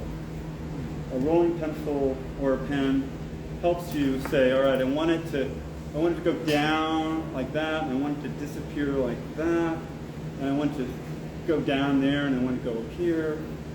And I would highly advise, if you're trying to figure out a shape, is to use a rolling something to try to get the motion flow. It helps you sculpt into something the motion flow, and that's how these were made. No computers were ever used in this No pre-visualization with a computer yet. I'm not going to say never, but I keep trying to do it out of my mind for now. That's kind of how they were built, each piece. I can pass these around if you want to look at them. They get really skinny at the edges, if you can tell. And yet they have to line up with these outer corners have to line up with this little skinny pinch point has to line up with that corner. And each corner you can almost repeat the process on each step to get the rotating box. Ultimately, that's what's going on in this one. It's already pre-made, so I'm going to throw it in here. Now that was a very short box tutorial. Can you still pass it around? Yeah, I'll pass it around. Now, if I pass this around, be very careful because it will fall apart. One thing I haven't mentioned is negative clay or negative space. Every time you build something that's fragile, you kind of have to, like this, I've added a bunch of glue clay around it in the negative space, partially because if I were to chop it, and it's going to distort. Clay needs a little support here and there, so the box still looks like a box after I've chopped it. Well, if I didn't add this part, it would go right to the floor, and it would start to look sort of warty and, yeah, you get it, droopy. So it's very important as I'm building, you see blocks around here, where I'm adding extra background color to foreground shapes. Like there's the woman taking a selfie over there. There's Trump on the cross over here. These are, not uncut. I've got some uncut blocks so you can see how deep they are. And I'm adding enough of the background color to glue together the foreground. So you just need enough. You don't need to do more, but that's what this is, and that's what this is. I've added, in a sense, a negative shape. It's a semicircle under there to keep the circle from looking like it's melted on the bottom. Okay, that's it. I will pass this around again. Just look at the attempt. Let me see. It's not quite right. The attempt, like I would look at this edge. And look at the attempt to get this to line up with this widest pulse on the top of the box. That's probably the best thing to do. This is super sloppy on the other side. This thing has been torn apart, put together, torn apart. But it gives you an idea how the illusion of a two-dimensional box rotating is created. Go ahead and pass it on. All right. I think it's time. Refresh. Crack that thing open. Crack that thing open. For the current question at home, this live video and most of his other live videos are going to be archived on the Instagram account after this. I hope so. I've been trying to archive it, and thank you for I really appreciate that people want to see, who aren't here, can have a chance to see it. Yes, I'm all about trying to share information and educate because it's a great way to think. I think when you understand that every piece of time is connected to every other piece of time, then everybody who joined us together today, including myself, we've all been, in a sense, going around in long spaghetti tubes over the last hours and days, circling through our little lives, and then we all come together in this spaghetti tube moment, and then we all leave in that spaghetti tube moment. And that's stratified thinking, right? We don't see it because we're time blind. We never needed to see time when we evolved because it was too much work for a brain to try to, add that one on to the five senses it really needed. But I believe time enabled, if this is a metaphor, and it is, it's not really time-space, it is an art form trying to tell you about the time blindness you have and how connected you are to every other event. If you could only project that far. I've used a metaphor before, which is Plato's cave. I don't know, most of you are familiar that Plato's cave means, imagine a bunch of people in a cave locked to the floor, and they're watching a shadow puppet show. And that shadow puppet show is reality. And all they're seeing is the 2D cutout of black and white on the projection of the silhouette from that reality. And everybody in that cave who's locked there says, that's reality. They're all blind to the fact that there's a third dimension in their world because they don't have the ability to see it. This is that metaphor one more dimension up. This is a two-dimensional illusion going on in here inside a three-dimensional block that's speaking to the fusion of four-dimensional time that actually coexists through the entire block and is latent or not revealed until the knife hits it and then it becomes kinetic. I hope that made sense. Yes. That's really, if you get anything out of it, if we could all start to think with a little more time-sightedness, we would give much more respect to all the humans that came before us. Because they died and killed their way so we could exist, and all the humans that have not been born, and yet we're making so many shitty decisions on their behalf as if it's just about me, it's just about my moment, it's just about my money. That's a really narrow way to look at it, and this may be a way to open your eyes a touch and say, whoa, there really should be a 10,000-year clock. This watch should not be a day long. We should all be operating as if we're not going to be here, and 10 more generations are our next door neighbors. We're that close to them. We're this close to everybody who doesn't exist with us right now. All right, that's my speech. So the eyes, I'm going to take the eyes and take them up and off. Can I just say something really quick? Yeah. If anybody wants refreshments like water and coffee and those snacks, just How? Can the live stream people get the refreshments and snacks too? of course. Yeah, we'll do delivery. If you can get down here in the next hour, we have refreshments and snacks for you. Yeah, feel free. All right. So I'm going to put some negative clay under these eyes on a 45 coming up. I'm going to cut this in half, even though I don't know, I'm going to fuck up the eye blink when I do it. What I'm trying to do is get the eye to fly off above and fly away, not to beat her in. Let's assume that I accomplished that, even if it's going to look like pretty bad. I'm going to do another 45. This is negative space to hold up the eye as it's flying away. Now, there was a gentleman in the back who was asking about distortion. So now that I'm putting him at a 45, what's going on with that eye? What's going on with the eye? So these are, they start off straight and then they're going at a 45. So what's going to be the consequence of that choice? More round. Thank you. Brilliant. Yes, exactly right. More round, and you can make a choice to say, yes, I want it more round. That's the easy choice. I'm making that choice today because I'm not going to try to redistort it, but it's important to remember it and redistort. If you have control over a character and you want to keep them that way, you've got to know, okay, I'm going to control them and not make them more round, more just because they're flying off screen like this. All right. Then this is going to be a nose. A nose is a lot like a pig's in a blanket for the nostrils. A nose can be done a lot of different ways, so I don't want to say this is the only way. I will use the beige, and I'm going to pigs in a blanket. Does anybody want to cut this up, by the way, when we start? Yes. You're interested? Yeah? Yeah. You do? Okay. It won't be that tough, but the first slices may be you'll be a little nervous, but I don't think it's, if you got the right eye, I would like that, because then I can, relax and chat and look around. And okay, so this is like a nostril. I'm going to put brown because it's not so heavy. It's like another part of a nostril. I'm going to make the inner nostril.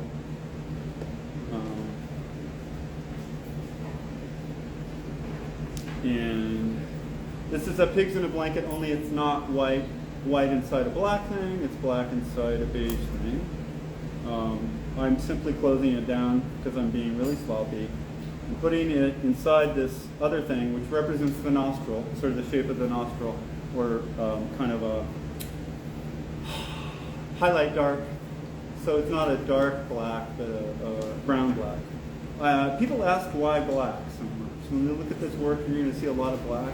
And I would even say it's like Oaxacan colors, like Indian color scheme. It's kids' clay. And so you use the 8 primary colors and then the 24 secondary colors that I think Van Eycken has. But when I grew up, I had 8 colors. It's very tedious to make or mix new colors. It can be done. It's done in a double boiler. It just 4 times as long as your. So this is, it could be all kinds of things, but I'm going to try to make it a nose. Probably that way. So I add black partially because I'm using an enormous amount of texture, and it kind of goes wild, and it's important to bring both black and white back heavily in order for the outline shape of the character or the image to be clear to the audience. It's my attempt to take you on a wild ride, off into Straticut land, but not let you feel like you're uncomfortably lost in what you're watching. And it does come back to sort of Indian color schemes and Native American or Native Central American color schemes. I didn't intend it that way. It's just sort of, when I look at it and think about it that way, that's kind of why it turned out that way. Another thing about clay is it's very, it's not very light. It doesn't bounce light. It's earth. It's dirt. It doesn't have any of those special pigments and a sort of a base like acrylic or oil, where the luminosity can sort of live between the clearness of the thing and then the pigment of the thing. And so I work very hard to try to do fireworks in clay. I want to pump it up as much as I can because it's a very dim medium. So my attempt has been always to make it as bright and flashy, but it's because I'm climbing up a very dim hill to make it super interesting to look at. And in a way, overcompensating for the negative aspects of clay is a great deal of what I've been up to. In figuring out some of these slices you see around you, which are heat, that we call them sun-setted onto plexi, where you lay it in the sun for maybe 10 minutes until it gets sort of puddly, and then you press it down very gently before it's puddly. You get that right moment, you press it down, and then you put it back into normal, and it will never slide off. It will never go away. It's stuck to that thing, and in sticking it to it, it creates a kind of plastic surface. It's like the beautiful, all the random highlights all line up because the plastic is sucked right up to the clay during the heating of it. And that's why I think it's a very good way to preserve it, to show it. Yeah, so this is more of a noble nose, like a nose that you can understand maybe now.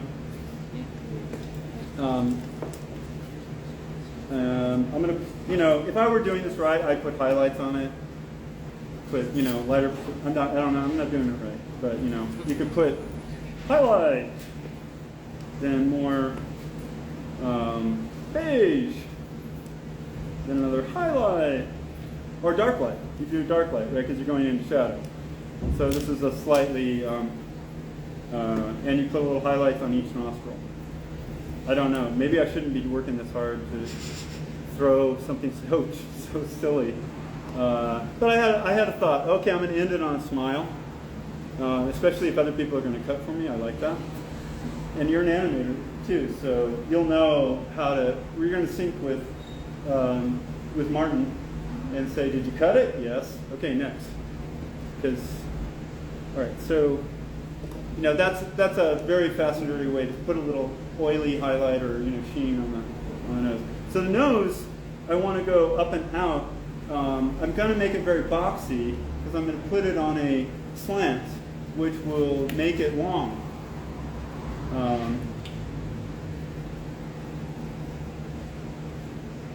Okay, it's going to be between the 2 eyes. I'm throwing it down. Here, let me move it a little more. Oh, no, I'm not going to do it. Too far.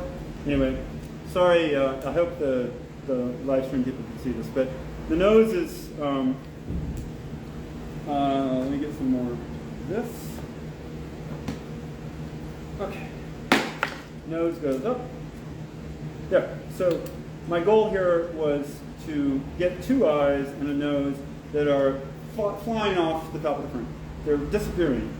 And the mouth will come in and be the last smile, and that'll be the end of our demo, and then we can cut it up. All right. So one last, or two last micro tutorials. Teeth. How do we feel about teeth? Yeah? I've got chompers. We need them. I need a block of white that's actually not skinny. Yeah, either one. It's so soft. This is duller. Do both. Gross teeth. Yellow teeth. Yeah, you can do yellow teeth. Gross teeth. Sure. So, what's the worst cut you've ever cut myself? yourself? Yeah. Question: what's the worst I ever cut myself? Ow! No, that wasn't even. I did not pull that off. I needed a real hard scream on that one. I cut myself probably every 14 or every 2 or 3 weeks. And it can be as bad as when I'm cutting plates for my thumb, often it rips it.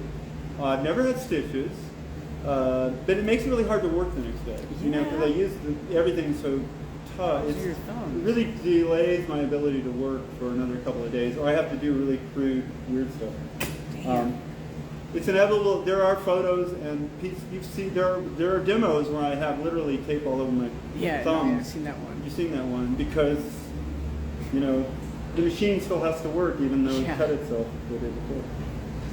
I had an intern over the summer who was very good at helping deliver this whole show with me, named Isa Fraga-Baza.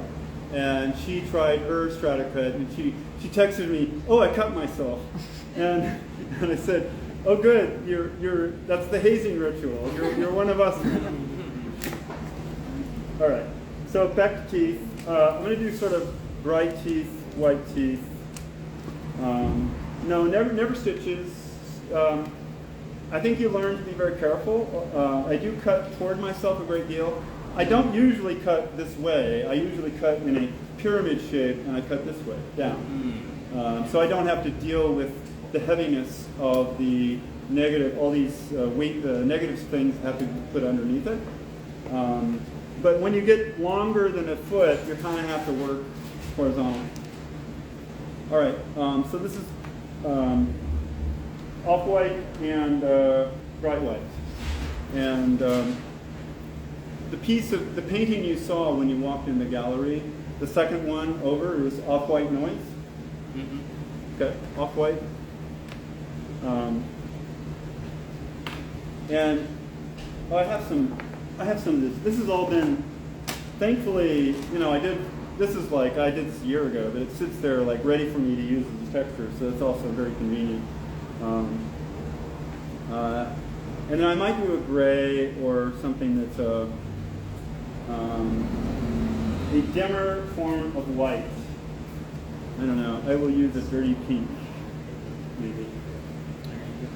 And thank you for hanging. I really appreciate it. I can see I haven't lost your attention. That feels good. You know we're almost at the end.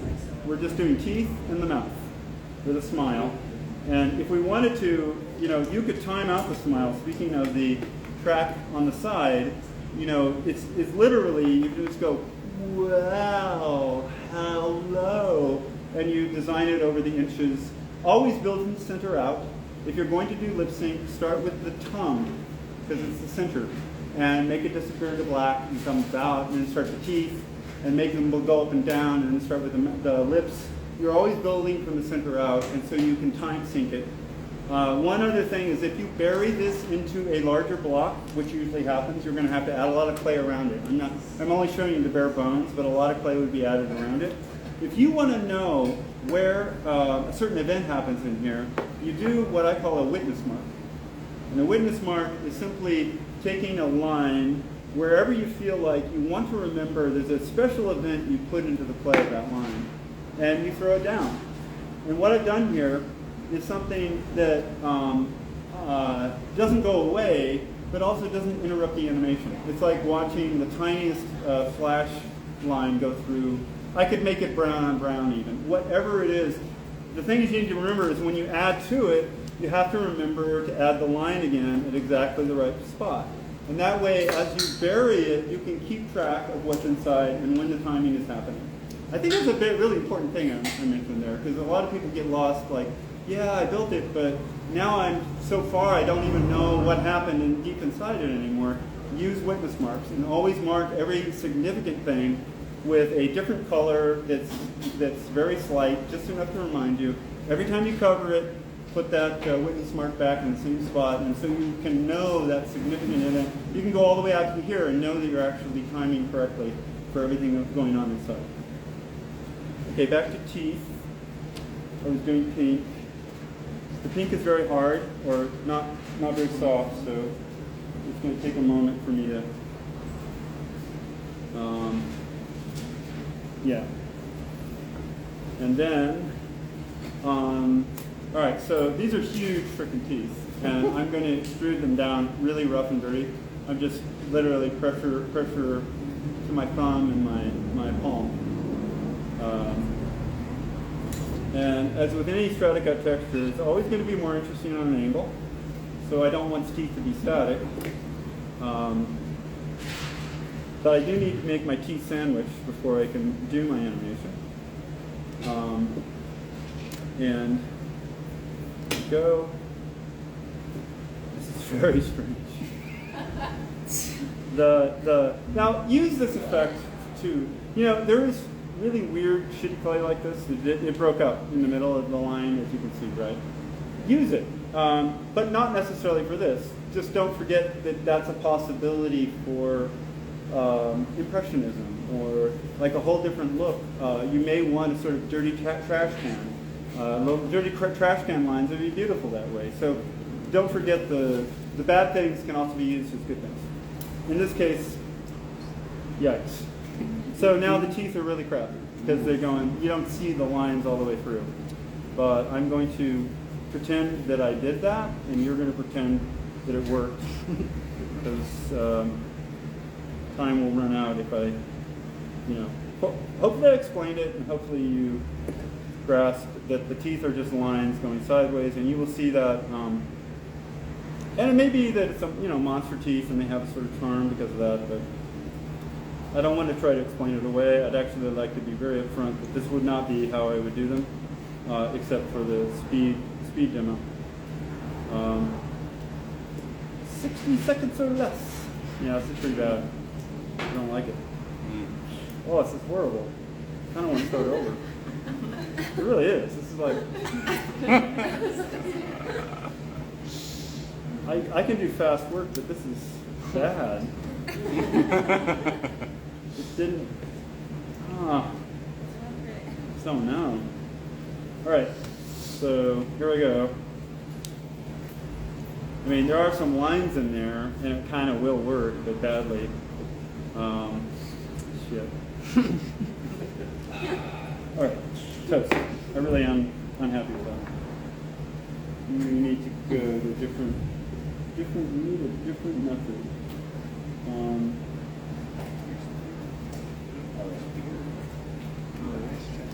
We'll do. It's because the dark I used was so poorly. Okay. I'm gonna add a little more. They kind of look like Oreo cookies and cream ice cream.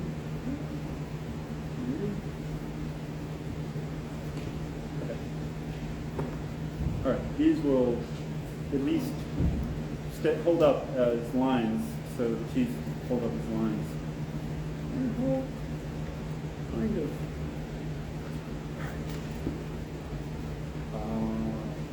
Let's do this way. Yeah, it's still crowd. But it will work good enough. You'll in your imagination say, "Hey, it took longer and it looked better." it's going to work because I'm going to add the mouth and the other stuff, and that's going to make it clear. Rather than belabor that, I'm going to just run. And I don't have a lot of red. Oh yeah, we got this back. Thank you. Was this informative? Is this helpful? Yes, good. Excellent.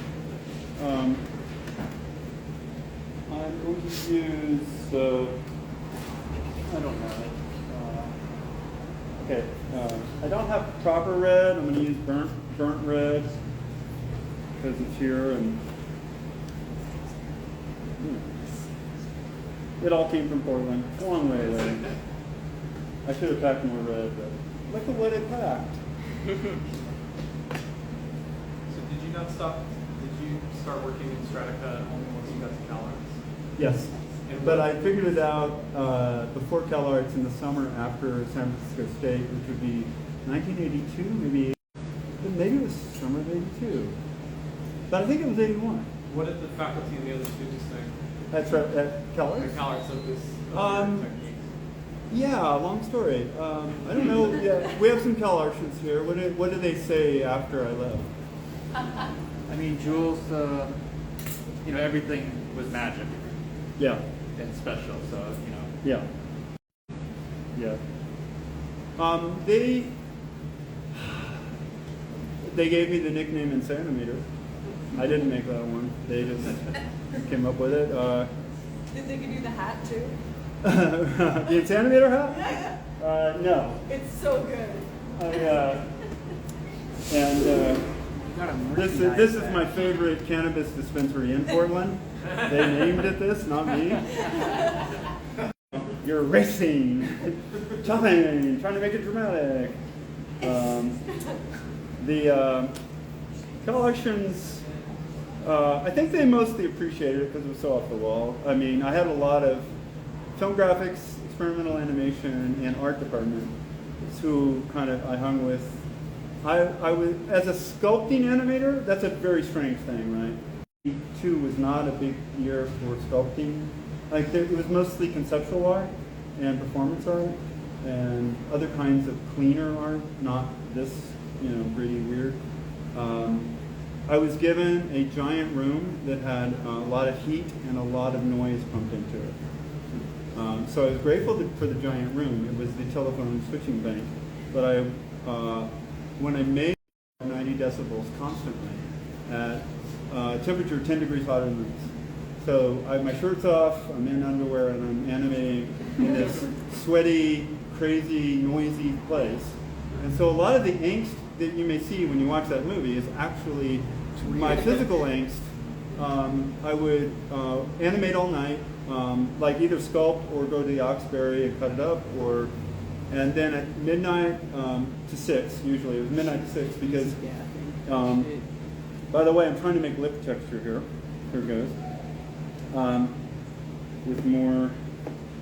And can you imagine putting this shit on an Oxbury where everybody's going to come in the next day and want clean, precise things where their cells are not getting, their paper doesn't get oily.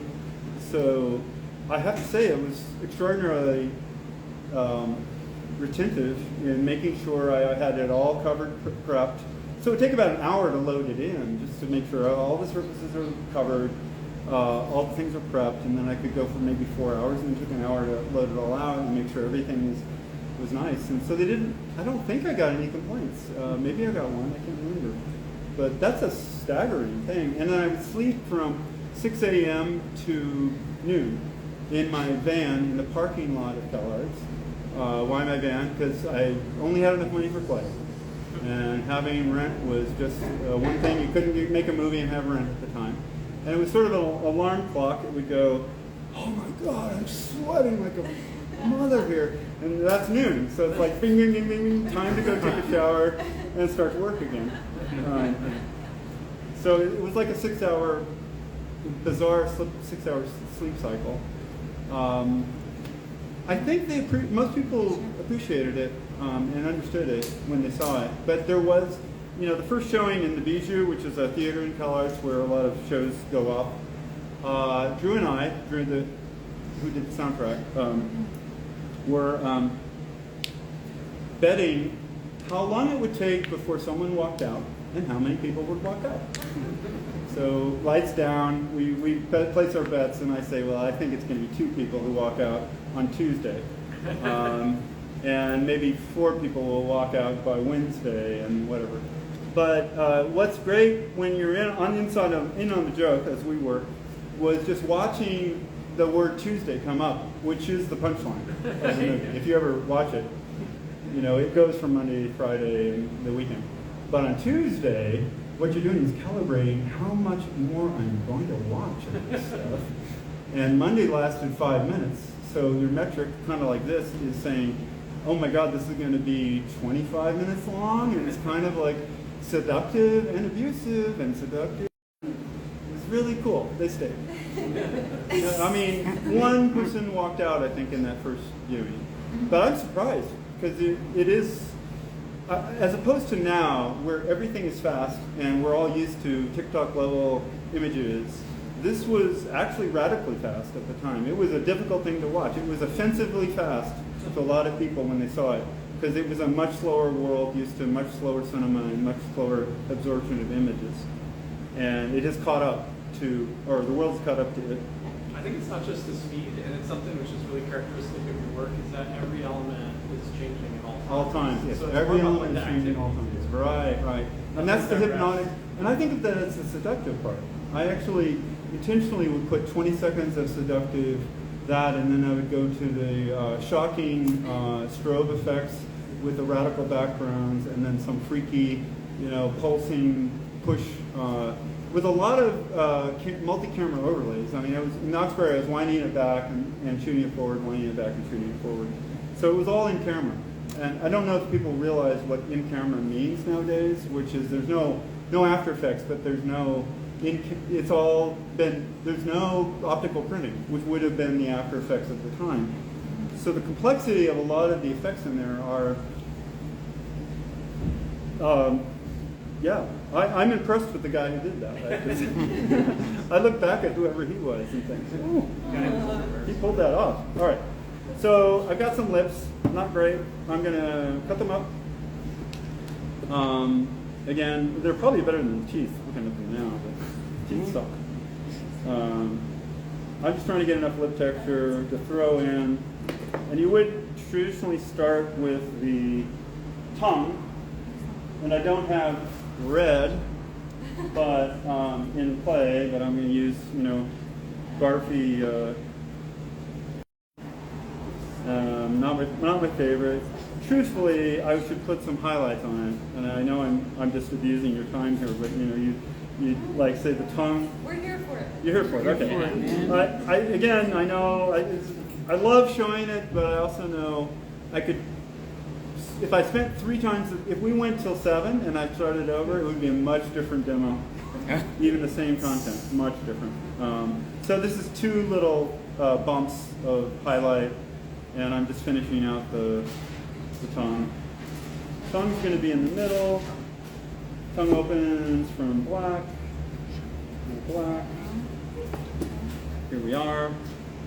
Did the live stream go off or on? No, it's still going. It's still going. How are we doing out there? Still watching? Hope. I've been really impressed with the amount of people who actually watch the live streams. I had no idea that many people would rewatch it, and it was a complete whim. Issa had been doing the Insta of me. By the way, I've got a treasure trove of everything I built in time lapse. All of these paintings. I don't have that showing yet, but I've shot it all. So I'm showing this to Issa, she's recording it, and then, you know, it's late, and I'm kind of doing it. She says, hey, you want to go live? And I said, no, you know, it's like people, and I'm not good, and it's like, no. And after about 5 minutes, I said, all right, press the button, and it works. It's like, okay, like 1,400 people somehow ended up watching that thing, and I think, okay, the world is full. It's a small cult, but it's full of if you just distribute it over the world, there's a lot of people. It's good. Okay, so this is the tongue in black. And now the good part starts, which is, okay, I'm going to put the teeth on the bottom. I'm going to extrude them more. These should be animating. So this is I'm going to go ahead and do that. They got to be going sideways, because otherwise they're not interesting. So here. Now you're animating. Now you're on a line. You're on an angle, baby. And I box it in again. That was a very short version of the boxing thing right there, where I cut it on a diamond, an angle, and then made a box. So, okay, the teeth are at least interesting. Now I'm going to cut an upper and a lower. I know it may look like a mess, and you're only half catching it, but the idea is, this is a lot better than what it would have been, is that the tongue goes in the black space, teeth go on top, and the lips are soon to fall out. So did I finish those anecdotes? What were other anecdotes? I kind of stopped in the middle of some of those anecdotes. I don't know if there's any other questions you have. It's going to take me about a minute to do these lists. So we have a lot of CalArts people here, and we were curious if when you were around, whether Maureen Selwood or Paul Bester or who else? Paul Bester, yeah. I saw him the other year. Yeah? Yeah, and I talked to Maureen several times. She's very, very positive. Awesome. But Scroggins? Scroggins, yeah, definitely. I mean, I was on his class last week. Now he's gone off to the south of Europe, which he deserves to go. What was your thought there? Should they? Yeah, should they get me up there to do a demo or a yes, lecture? we can make that happen. We can make that happen. You can make that happen. All right, yeah. I'd like to. I mean, I'm down here now. The timing is unknown, and if it doesn't work out now, of course, we can keep in touch and try to do that at a later time. Well, the show goes to the 28th, 29th. There's a possibility for an extension, but it's unknown at this point. So if there was one, then I would have time. But if not, I would reverse the question and say, come down and help me pack. Please, CalArtians. This is too much for one old guy. Please. Well, since Well, I wouldn't want to, it is physical, and I wouldn't want to hurt anybody. Again, that's a wish. But I think, oh God, then I have to have OSHA and other kinds of, I don't want to, yeah. All right, so this mouth is very strange. It's buried inside the black, which is buried with two animated teeth going on, and this the lips at the back. And that will conclude, if I can, if I were doing a mouth, I would like put the little divot. What do they call that? The thing that is the divot of the nose right below. What do you call that? I'm not sure. What do you call it? Filtrum. Filtrum. You win. Filtrum. The more you know. Constantly forget it. The filtrum, which is kind of like tells you it's a Greek statue or not, or a Roman statue or not. Wow, they put the filtrum in. It makes the lips all juicy and Michelangelo. So I just put that in. This is really ragged, but I said that enough. And so the smiling mouth, I'm going to turn it up at the corners so it's happy mouth. It's got a filtrum. I'm going to go ahead and now do a little negative space, and we're almost done with this, and we'll start cutting it up. Max said he enjoyed my tutorials in 3D, because when you look at this space, how confused it is with texture, and you have only a mono eye if you didn't have the other eye, it's kind of hard to understand what is what.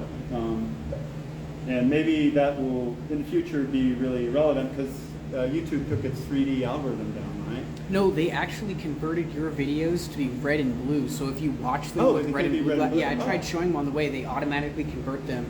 So yeah, it's nice. It's not useless. It's great. Yeah. I kind of thought that I'm a great believer in the future of spatial cinema.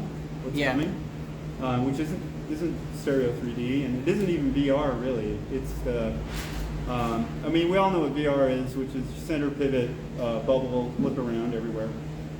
But what's going to come is a version of light field, which is a light field is a series of cameras that are sort of like a bee. Like a bee looks at the world and it sees a dozen different images, right?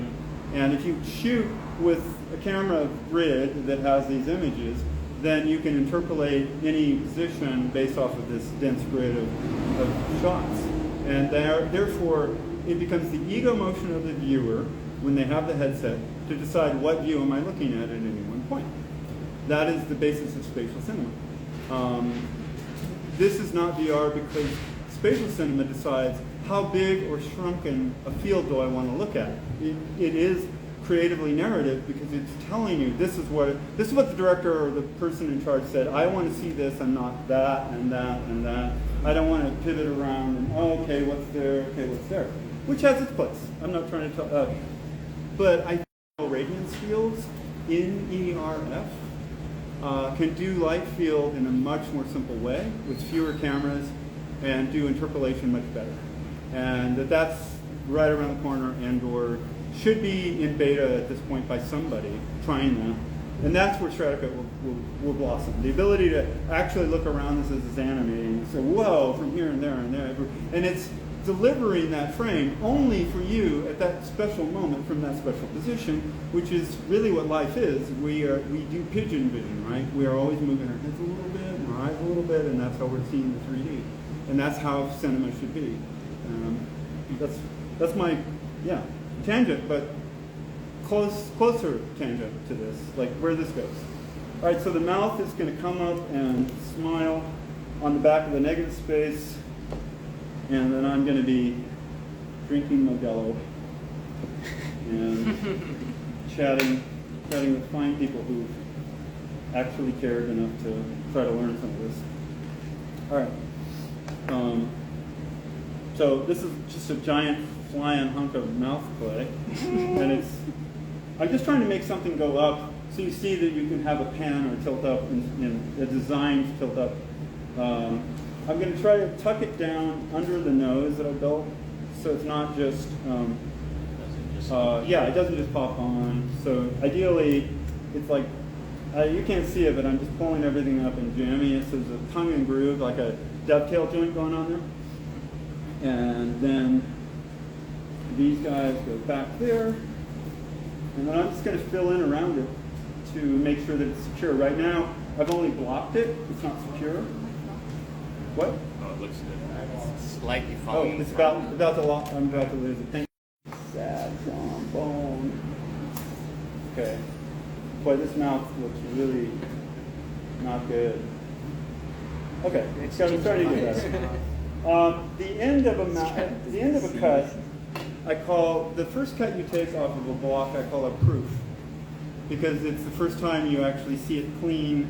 But you know that a proof is still going to be wobbly. And you have to kind of go 2 cuts in before you kind of see what you really tried to put in there. So don't think because it looks bad that it's going to be bad. But sometimes it just is. This oily clay is like, you can see it's just like, and the heat. Yeah, it's melting. Halloween in the heat. I have my shorter version of that since the show is half over was Weenie Heat 22. Anyway, for clay to be here in the hot of August. And that's why we did it. It was long. Somebody got to try it. Here we are. All right. One last idea about this is, let me try to explain that the when you have these eyes are kind of going up and off screen, but you can't just have them fly off. You need to put, you can see I'm putting a kind of 45-degree angle base, a negative space behind them. So they have their support has a place to go down after they've flown off. You can't just leave it hanging up there. I also think that these need a impact frame. These alone are fine, but it's always better to put some kind of crazy crash splash as a way to show something different is coming. It's a variation on already what I did here, I think. Yeah, here. And even these probably, I'm going to go ahead and just warp them so they have some kind of integrated effect to these other things. This is really terrible. It's better to put it even on a, like I'm putting it on a 45. That's even better. That's something. Then you have a transition. Right now, putting it raw to raw is not the best idea. So I'm going to go ahead and tilt these back and move that up. So at least there's going to be a 5-frame transition, which will make it look less like it was meant to be rather than as kind of stupid. Yeah, rather than, yeah. And, okay, done. I want to finish this. These are a victim of the same problem. I know I keep saying I'm done, but I'm not. Here, there's something. I made all these shitty cuts that aren't very good, but you can reuse them. You can reuse them in the explosions. Why not? So never think that what got left behind is always left behind. They're an it's another interesting way that textures can get reuse. All right. Whew. What are you doing for time? What's the clock say? Oh, it's 3:30. Perfect time to start cutting. And I appreciate you understanding that I did not try to take you further step by step into the deep articulated pieces, because I would lose half of you, and I'd rather have most of you on a macro, right? Okay, so these guys need their own thing, and you know, you're going to get a rotating block, so the very end of it, this isn't sophisticated, this is super crude, but it works fine. And I'm adding sort of these impact lines going poo, poo, poo through here. Okay. Jamming that down. And again with this, we're going to round it out a little bit. Add some kapow, kapow, kapow. Stratified explosions. Jam it down. And okay, and then lastly, figure out a way for the to negative space to smile properly so it doesn't fall off. Every time I cut, these little edges are going to want to go down. So it's important that I fly a little clay underneath them so they get supported and don't go down. I hope that's helpful. I mean, maybe a top view would have helped a lot. Okay. Another thing, one last idea. If you ever do this on paper, let's get back now to the actual mechanics. If you ever do this on paper, or you ever put clay on paper, I would highly advise that you lay down a little bit of junk clay or any kind of extra clay first. Underneath all of this, because this stuff can move. It's not really stuck to it. But Foundation. It's foundation. It also helps. It's a negative space thing, so when I cut it, it's also taking pressure off the bottom of the cut because it, But this, I just wanted to, because I'm a pyro paper like that, wherever you want, and then just lay your shit down on it, and it's gluing it in a sense. So it's constantly. Oh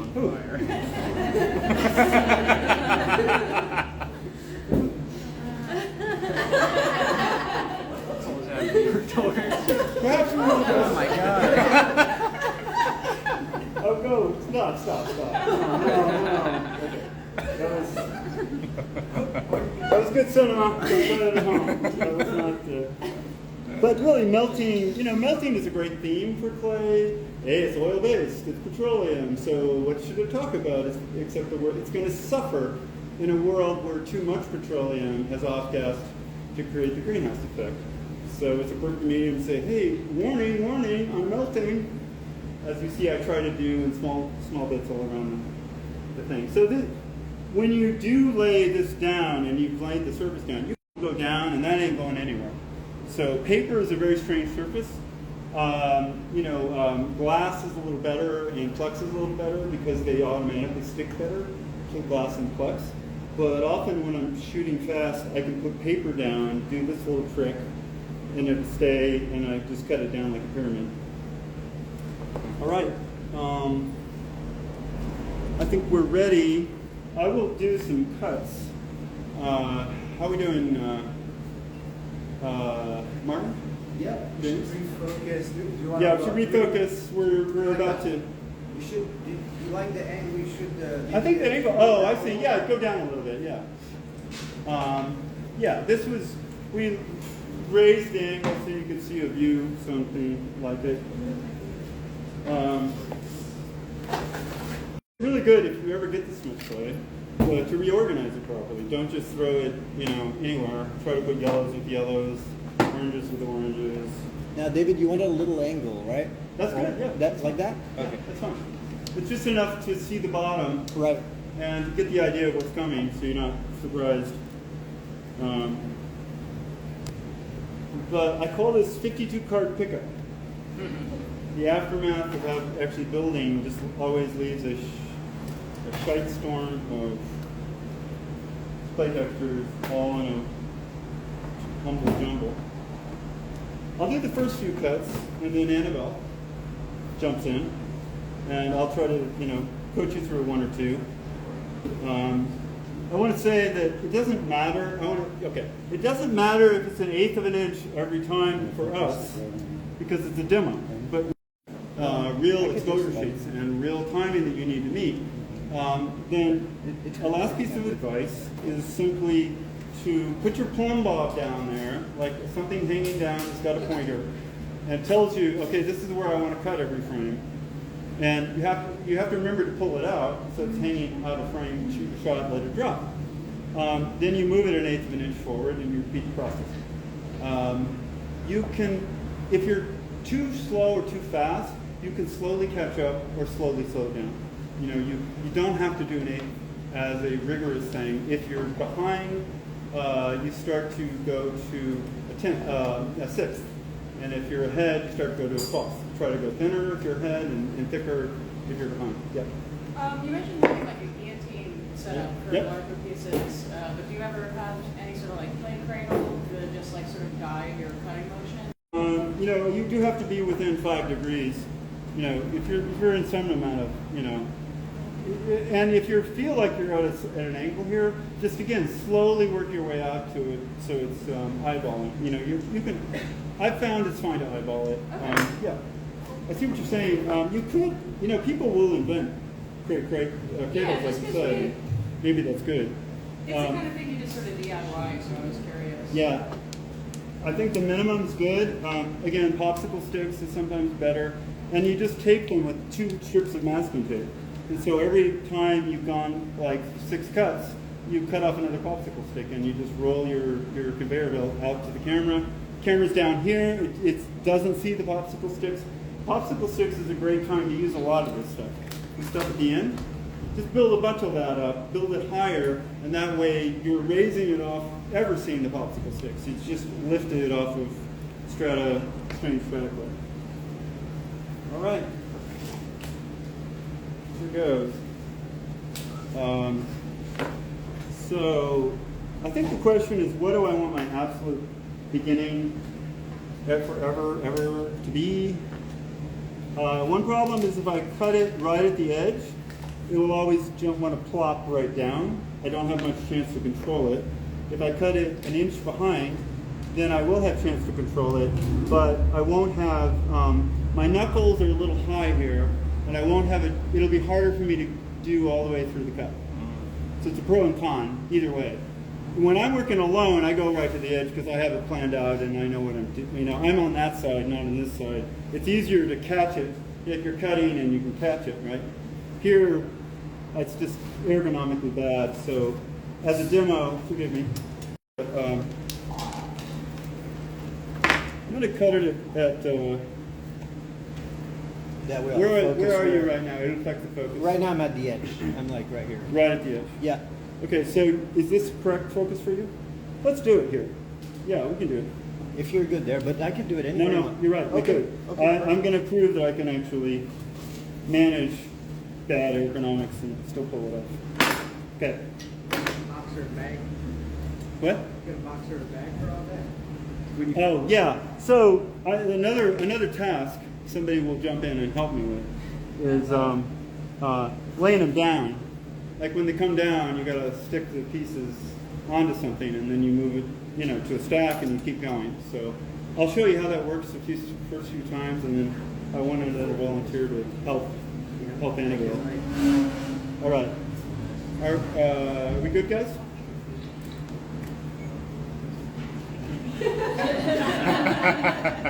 Oh, Jello.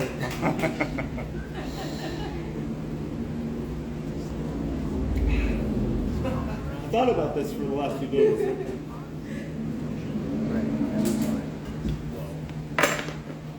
This is the easy part. What you have is 3 feet of potential energy about to become kinetic. But it would sit here for eons and billions of years sitting like this, and no one would know until the knife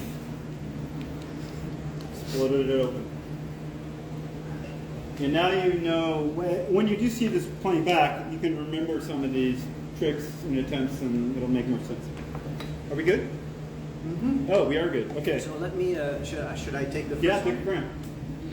All right. Oh, let me get this out of the way. Oh, Confusion. You should probably get confusion out of the way. Oh, by the way, this is my favorite tool. I don't know, people sometimes ask.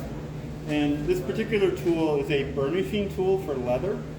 I'm not sure why, but and how it works for that. But the reason I like this is that when I sculpt, it can really get, it does well at smoothing, it does well at corners. It does a discovery that I always sculpt with, but And better than a screwdriver. David, how long is the cutting session going to be? I don't know. Approximately 40 minutes? It's 31 inches. Okay. Times 8. What's the math? 31 inches times 8. Might be a while, but we'll go fast. No, not the frames, just the time, like 30 minutes. Oh, yeah. Okay. Let's see how fast they go. Right. I'm hoping it's. If I were doing it, I could say 45 minutes. If you have a battery there, I'm going to change it out. 45 minutes. So we're going to wait to change out before we go? Perfect. And I'm just going to change to be sure. Because it's going to be longer, right? Yeah. You probably wouldn't bump it. And if you bumped it, nobody would. Well, yeah, it rated It's a here demo. pretty solid. I'm 45, bro. 40's in the middle. 2020, 2018? 2019. 2019? Gonna make a feed now. Good experience? Yeah, I want Good. fucking. It's always the students who make it, I think. We're all very, very different. Everyone's pursuing something. Say, oh, we're not good at Yes. it. Because we But the haven't done respect it. for that and the adventure of understanding it's all learning about how to think. That's all it is. How to think. And the more different approaches, the better you can grapple. Because life is nothing but a bunch of decisions. And this is nothing but a bunch of decisions. I can do that here. How are we doing? I just need a second. Okay. Just a second. I want to see what they are. I want to breathe. No, Oregon. Portland, Oregon. What did you think I was The, Yeah. People's Republic of Portland, Oregon. I hope the live stream people are still with me. We have a camera that's getting set up right now with a battery to do the single frame animation on Dragon Frame. We have highly talented experts, thankfully, changing a battery because this goes to be 45 minutes. I'm going to go ahead and finesse some things while they're doing this.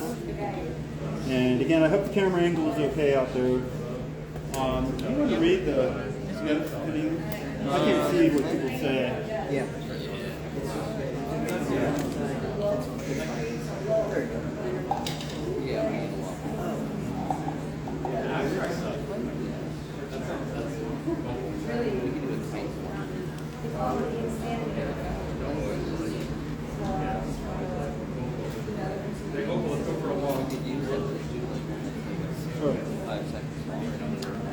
Nothing too We're crazy. ready? So I'm going to take the Take a first. frame.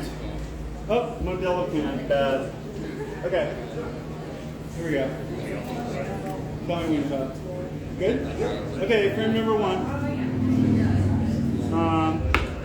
There it is. Oh, hold on. Hold on.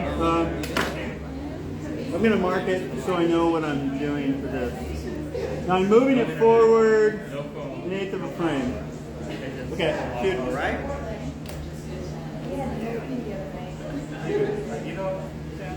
Wait a second. Good? Hold on. Technical difficulties. Yeah. We have a new user of Dragon Frame and some help from Dragon Frame. You know, it's always like when it works all the time, except when you're starting. Yeah. Hold on. Josiah. It doesn't take frames.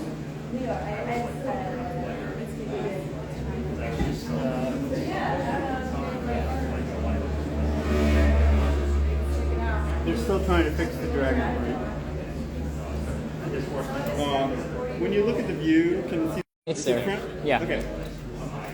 Any questions out there that I could answer? I checked. The top one right now is, what is one of your favorite projects you've worked on? Acid Trip for Fish Fry was favorite. Freaks was one of my favorites. Buzzbox. Human's Playhouse is one of my favorites. David, there was like a thing. What? Can you put back that fifth? No, we can keep going. Okay. Doesn't matter. All right. We're ready to keep going. It's just a demo. So now it's working. So Okay. All right. So take another frame. Yeah, I did. You did. Okay. So Annabelle will cut like this, an eighth of an inch, and then I'm going to push it forward about an eighth of an inch, mark it, and sit back and let a frame get taken. Ready? Yep. Got it? Yep. Okay. And I'm going to cut another eighth.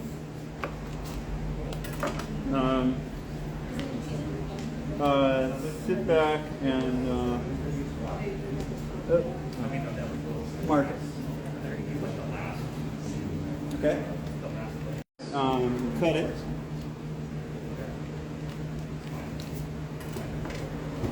Push it. It is marked. I'm going to let you shoot it. Okay. Great. All right. Now we can maybe get this done in 45 minutes. I don't think it's impossible. By the way, that's sort of a 1/12 of an inch slice, not an eighth of an inch, just warning you. And I'm not going to go and worry about it because it's a demo. The impression will work fine, not the perfection. I mark it and shoot. Got it? Yep. Okay. Now we're going to get the other side to finally start animating. Pa-pa! And it's simply boring brown. Let me move it. Let me mark it. Shoot. Got it? Okay. And there are a little bit of information finally shows up there. I always like that. Some excitement's happening. I'm going to mark it, move it. Okay. Good? Yep. Knives should only be used for peaceful purposes. They are weapons, but they also cook food and are incredibly useful to human survival and for artistic survival, along with other things, but should always be used in peace. Okay, shoot. Nuts. Now, if I cared, I would already start to be cutting. So you can see the eyeball with the the red swirly thing going on there, and this is the beginning of the box. I would already be chopping this off like with a scissors. I'd already be getting rid of this down here, especially if the camera's down there. You can't let the lip of the escalator conveyor belt show to the camera. So always just chop it, chop it, chop it. In this case, I don't think we need to because we're just doing it. Okay, move and shoot. You ready? Yep. Okay, I'm gonna do one more. Get close. Come take a look. Come as close as you can. All right, here, look this way. Oh, come to, okay, so 1/8 of an inch roughly, and you're trying to get both. And you can also pull this way to make sure and then you So then the next 1/8 would be the 3? No, watch this. So the 1/8 is actually inside these. I'm actually It's I'm going to really move like an 1/8. It's very a tiny amount. okay. Yeah. And really, when I say an 1/8, it's a figure of speech. It's just like, okay, however, this is. See what I'm doing here? Yeah. Yeah. Just run your knife to there and use that as your marker. And now he's ready for a shot. You ready? Shoot. There you go. Okay, and now, Annabelle.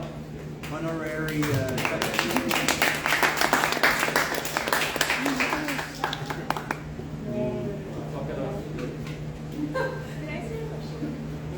What? I just have another question. Yeah.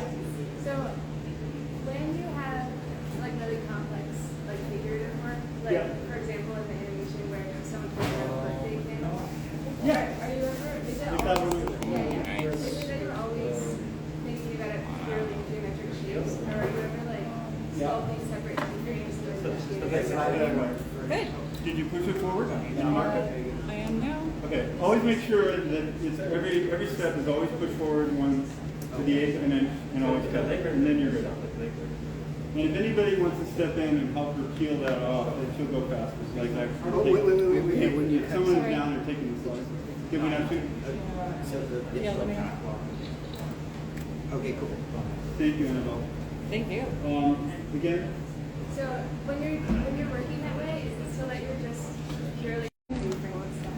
No, it's always fun. I get it a lot more now. Keyframes are tedious. So I was just looking at videos. I mean, it is I fun. kinda got it Keyframe geometry. But like I I didn't- know. Okay, for Granny. I didn't think think about about the it's techniques. anticipation. Saying, I'm going to do this. I do this. I blink and then I do this. And then it's reaction. Relax. So those. They're mostly complicated because we're trying to make the different parts of it. And I mean, it's probably the least efficient way. It's the least efficient way to animate. Yeah. Right? Skates pairing. So We got lucky. I think one. What is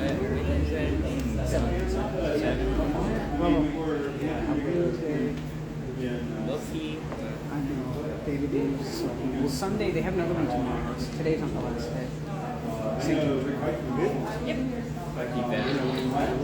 We will see. We will see. I feel like the less time I'm in that fucking store, the better. I'm not going to be spending as much money. Yeah, I'm gonna have to hold on. I still want to try it out for 2 days. I mean, I think I have enough. Yeah.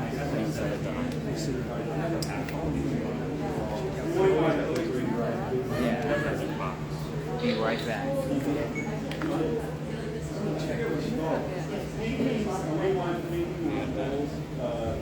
Background, like pastoral, he's very dry and but I don't, what frame rate? 24. And no longer want to keep it on. I'm certainly more anxious, and we're going to have to be more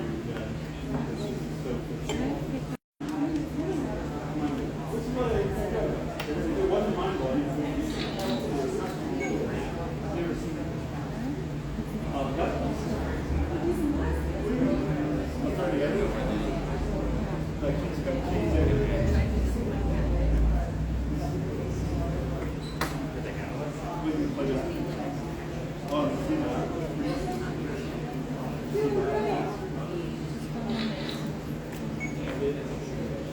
It doesn't play that.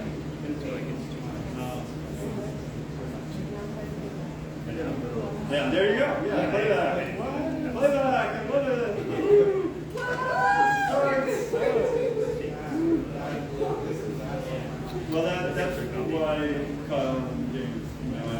fact, they could do that.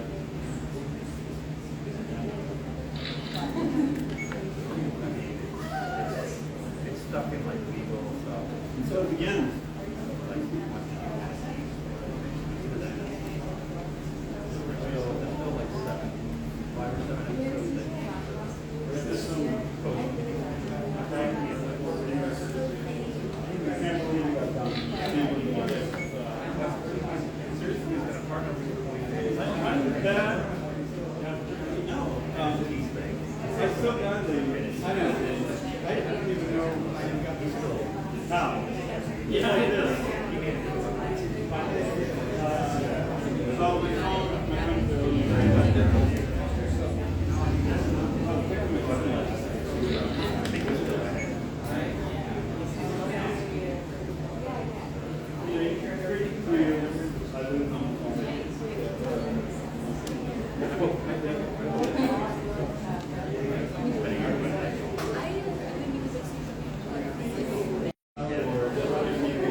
So Annabelle, is that harder than the last one? Or do you get harder? Honestly, it's a little easier having something to like sort of push against. Or not push against, but like balance it. Yeah, they're getting. I'm just noting. The bigger they Oh, I get, see. the bigger they get. Yeah, like the width. You can try to go back down. Oh, wait. You gotta bring it first. Right. Yeah. I'm sorry. Yes, when someone talks to us, we get distracted. Okay, perfect. Now I wonder when we're going to cut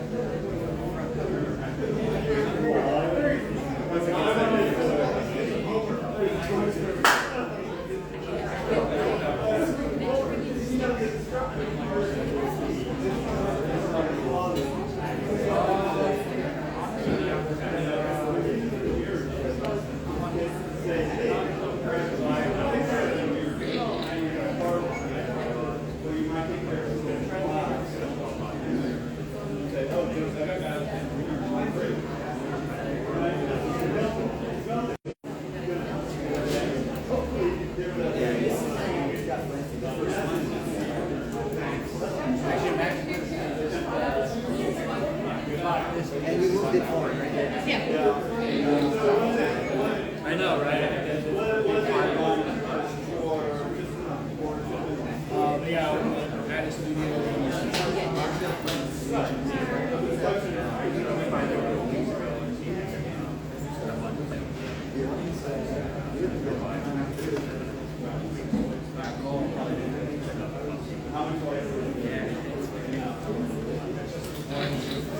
Oh yeah, hold on a second.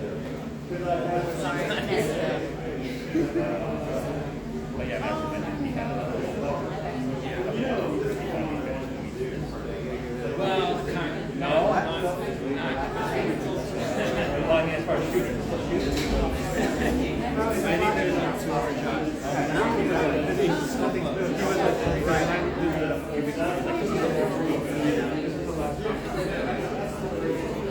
He's very rare. So now let me take it.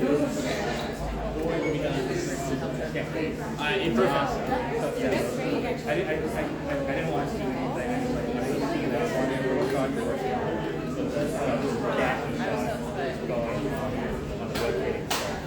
Oh yeah. Or the camera was yeah, just but it looks like a sensor. It's his best work. It really is. It's so. I'm just like I don't know the situation. It's not a big it's better.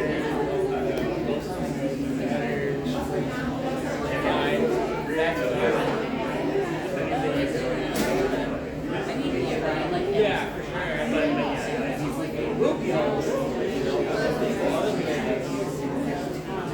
Great. After the next person.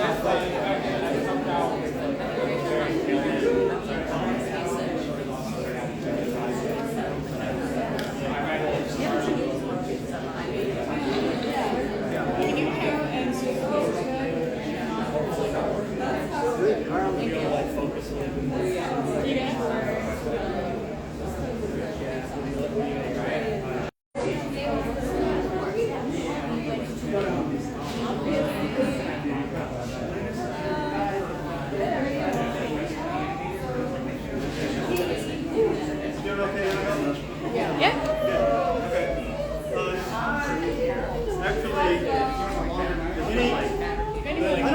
you go longer knife? I don't think so. Do you want a longer knife? What I'd like to do is save some, if anybody wants to. Yeah. We have a. Yeah. So start putting them down. You want to start them up and putting them down? Could you come up and actually put them down? I don't know. I don't want to impose on you. Anybody else? I need a helper. Thank you. I need you not to bump either of these, but as she shoots, take each slice and put it down on that, because I don't want to have this happen. I'm gonna fix this up a little bit.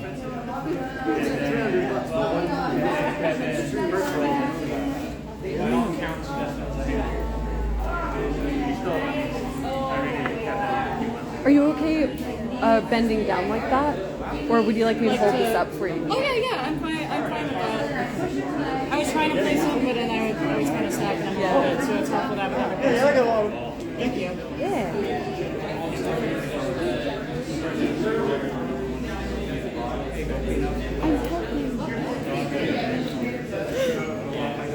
So you still, I know you know. Just let me know when you need anything. Up front. Crazy. That's not the last thing I got was on a Saturday night, so I believe that. No, I'm just helping. So AE is... Do you want to do a frame shot? Are you sure?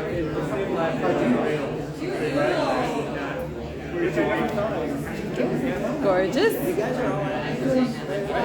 A lot of us are, yeah.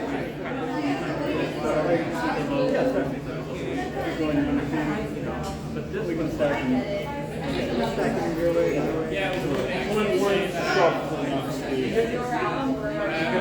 Doing great. This is so cool. Cool. Thank you for doing this. I'm having a great time. And as it stacks, put it off to the side or bring the next one up. Gotcha. That way people can walk. That Doug guy. He was get access to the video tool, so then Yeah, he works at house. That's a lot. Yeah, there's a cat. He's really, really cute too. The best new, Melissa, viable. I'm helping. It's a place that hasn't collapsed in its own weight. Right. I am so far from claymation. Because I thought I could throw it on the flex. Oh yeah. don't want to like. Can you very carefully pull that? Right, I remember you. Jackie? When did you Yeah. Do you need butter or anything? Oh no, I'm good. I'm just like. I was expecting to do it. Playing a cut today, man. Great. I did have a live action script.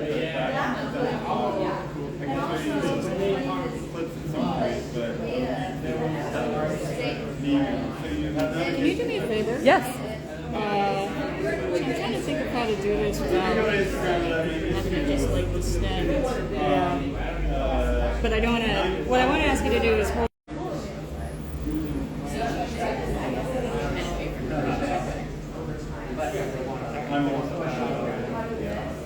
Great. Whoa, cool. This part actually was part of your last slice. Do you want me to kind of peel that off? Oh yeah, perfect. Thank you so much. Yeah. Yeah. As much as it can be. Collaboration. I want to eat them. They look really Yeah, tasty. they look Thank you for delicious. saying that.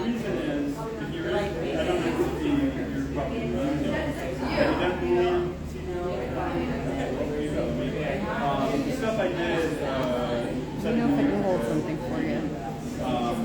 has a lot of Indian cuts. It's like a ballerina doing all these things, and I'm doing all these amazing booty cuts all over. So you can do ice cream scoops. You can do down to Holy cow. It is really cool in transition. Like, Yeah. I kind of like how it's not totally like smooth. Totally. Yeah. You get these like surprise chunks. Weird little like. It is almost like a glitch effect. Yeah. Do Do you work with him up north? No, I introduced myself to him at the opening of this show because my dad used to work with him. Oh, no way! Could I possibly hand this off to you? Could I hand this off to you? Yeah. Let me. Thank you. Whatever training session, I want to create a Straticut training session. So I can take all of these my car. It's so badass, and there's 20 of them. Yeah. And actually Straticut, put the Straticut button. Are you an animator? A little more slice. What AI can do is lift me from the labor. Is that for feature films, live action? Feature films mostly. We're actually, so another reason I wanted to introduce myself to David is we're working with Alex Winter right now. Oh, cool. And he's got the freak stuff on. Yeah. But yeah, I do shorts and movies, and our shop sometimes does like fine art fabrications. It's fun. That's awesome.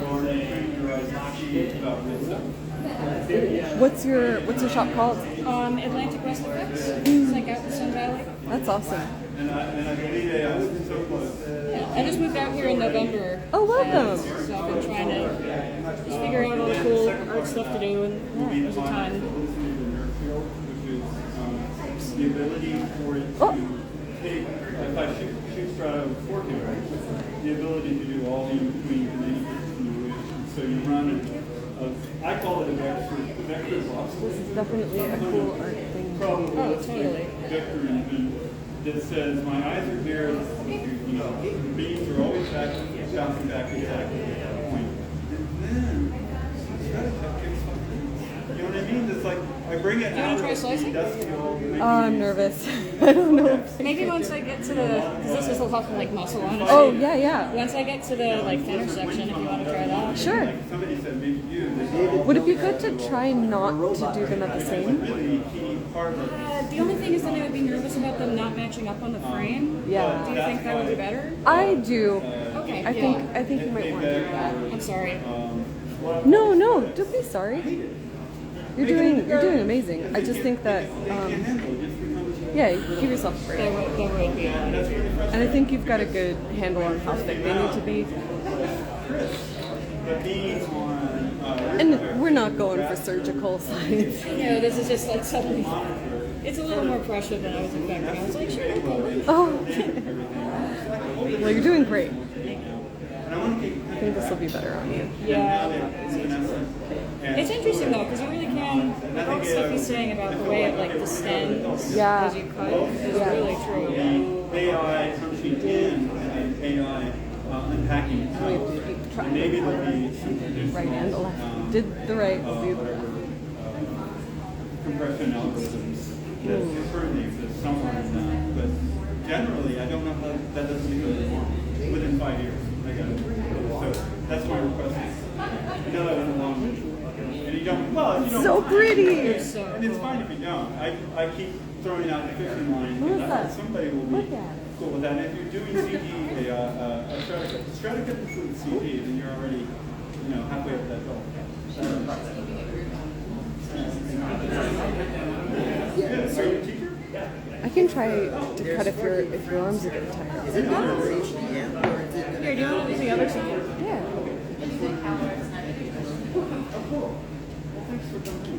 I'm Got a weird angle. It must be a really Yeah, it's kind of hard to get the other side from this one. Did you go to school there? Or yeah. Then worked on contact shows and after I wake up. It's interesting, like the parts where it's all folded over, it's like so noticeably tougher. Yeah. Thank you. Appreciate might have butchered your it. interest and I love that people respond, that they can see the screen. Do you want to play back? Yeah. Like Midjourney, that kind of thing? Yeah, Dolly 2 and Midjourney. Don't worry, we got a few bumps in there. They have position correction in post. Yeah, we could stabilize it You can after. stabilize it. I want to. You took this one? I want an AI because I mean, yeah. both for resolution and for geometric proportion That was the frame that divvied up to a rendering right? Yeah. allows Yeah. you to see it. All right, thank you. Oh yeah. Yeah, that's the merit for the neural radius field. They exist. It's there. The wiring it up. Where are you living in town? pipeline out of it, I'm in I Highland don't Park. know quite Where? who to Highland Park? Oh, Highland Park, contact. that's great. Yeah, it was fun. I just sort of moved there Good randomly. enough to get all this art. Had never heard of it before, and I loved it. Oh, awesome. Yeah, it's not I graduated in the best 2019. light. And a lot of my So I've been a victim of 30 years also of bad graduated from photos. college. Different years. The work was seen as it originally came That out. seems like a great Much school. more known. It is. It's you gotta be a little bit self-motivated. You know. I mean, I like that about But it schools. isn't Like when when it's you chatter get to just be your own and the thing. Kodak Yeah. gotta follow through with before. Have you considered making like a DCP out of it? What form? DCP or DCP? DCP, digital. Because I had a short film going to the festival, and so whenever it showed the like national send those run on DCPs instead of DCPs instead of having. So it just pushes out the image files and does some on-the-fly between or any kind of. Well, I guess it has to do with the actual like theatrical projectors that they use. Oh, right. That's So it's very particular to the projector. You're saying. Yeah. It isn't something the internet likes, but it's something the projector would like. Okay. Yeah. There you go. I guess basically anytime you go to theater and you see something, it's running out of DCP. That's why that image compression and stuff. There's also an issue now. Oh, yeah. Artifacts, you know? Right. So now you It might be something to think about. It's totally something to think about. Okay, I want to see what live questions have come in, if any. Okay, joined. Please ask questions. Yes, Max Solano, pinned. Do I scroll down and see other questions? Okay, thank you. Question. What was one of your favorite projects you worked on? That was a while ago. What's my favorite album to listen to? Well, live streamers, if you can hear me on the other side of this camera. I listed many of the projects I love. I have a lot of albums I love. But because of my age, I would start at the beginning and say Rubber Soul by the Beatles and Revolver by the Beatles, but also, I don't know, the Turtles and any kind of psychedelia, Jefferson Airplane.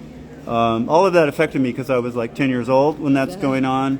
And it's a lot more fun when you're 10 to imagine that the world is opening up in a really cool way than being 25 and realizing, oh, you blew it. The world's never going to be really idealistic in, at least in the best of the spirit of the 60s. Everything fell back to earth in the 70s. And you get into disco. I love Pink Floyd. Moving, closer up. Wow. Johnny Cash, Nirvana. Johnny Cash doing 9 Inch Nails was brilliant. Did I lose anything? Straticut layouts. The Freak soundtrack was great because it was so punk and so driving. And oh, you're sharing. I like that. It's a tandem. Yeah. I love it's it. hard to get the angle. Yeah, it is. It is from both sides. Yum Icicle, Nurab joined. Please reconnect. Okay, you've reconnected. Do I wave at them or did they wave at me? You can wave at them. Okay. Yeah. Hi. And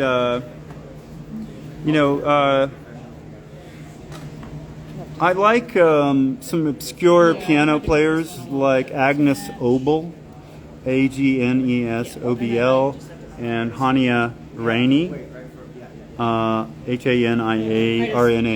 That's sort of new classical piano. It's very nice to work to it. I don't know. Almost every group that has probably produced a song that's, to me, I like. I like all different genres. I like rap. I think there's some decent Biggie, some good Wu-Tang, some good Run DMC, and then some good Uzi Vert.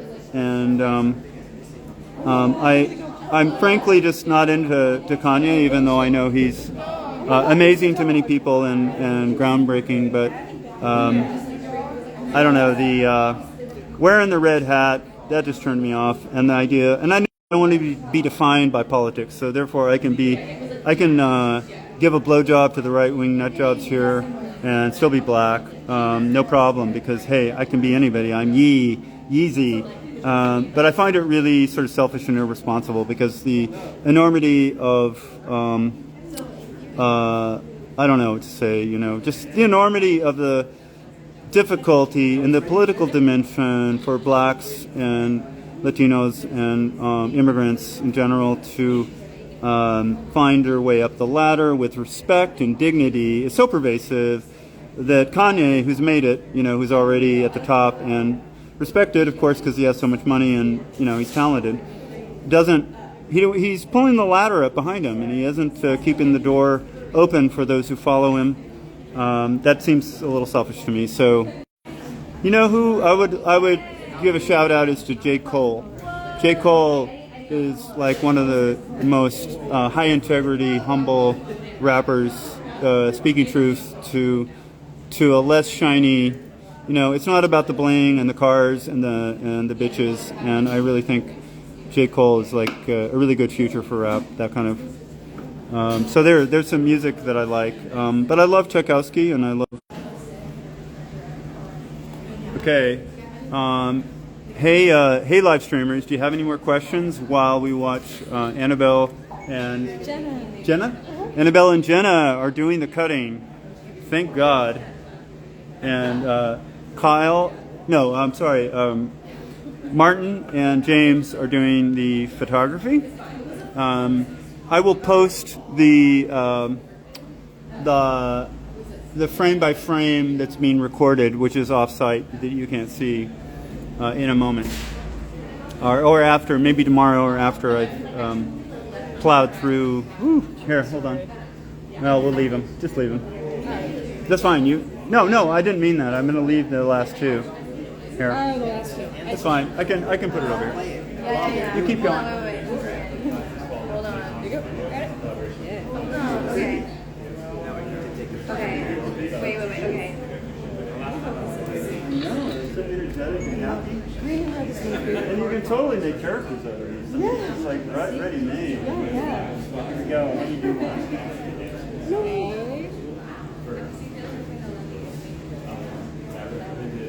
It's hard because it really does shake back and forth. That's so crazy. It's so cool.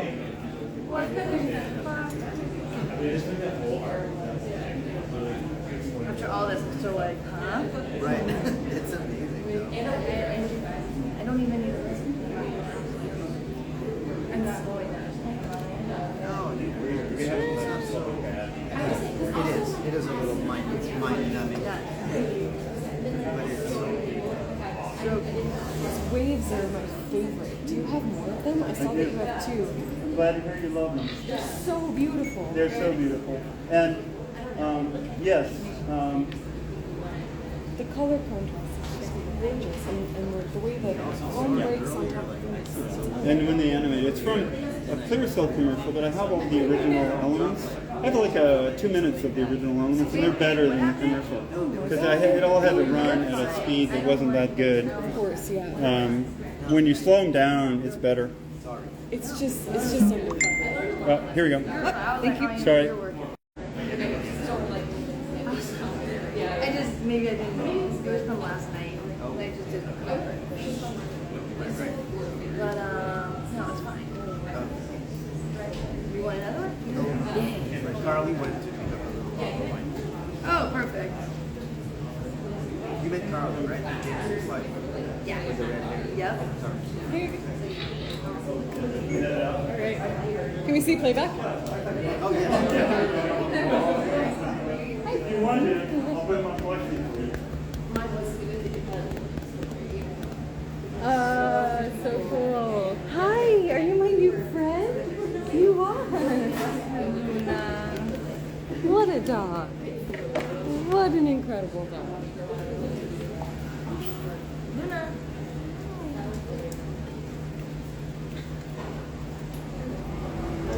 Oh, we're getting pinned. Oh no, we're falling apart. Okay. It's the abstract part. Yep. Here we go. All right. 1 second before you take the picture. I'm just gonna do a little sweep. I don't know. What do you want to do? Cool. All right. You ready? Yeah. Go ahead, Jess.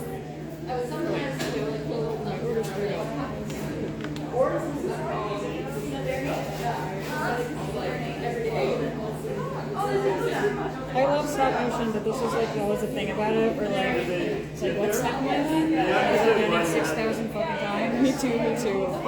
I just get caught on watching playback over and over. Yeah, that's productive. I did one little movement. Oh no! All right. Okay. Unfortunate. It's a little friend. This part's got me. Unfortunate. There you go.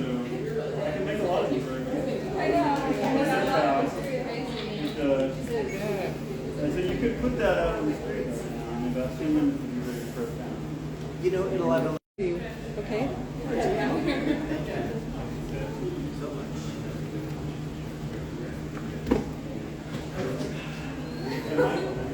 Oh, I didn't pull it, sorry. There you go. Oh, it's ready.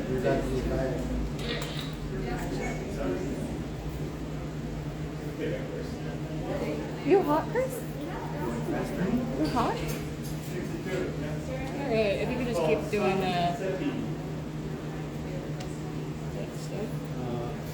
Hi, honey. Such a cute dog. Oh no. Probably not a good idea. Luna, come here. Hi. Lay down. Okay, Lay guys. down. Lay down. Lay down. Down. Down. Push it down. Hi. Push it Down. down. Luna. There we go. Stay. Oh, crying.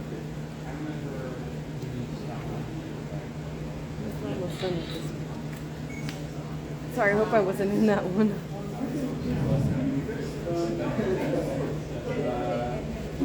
Right now? Just for you? You just lick my leg as I walk by? You just gonna do that? That's fine.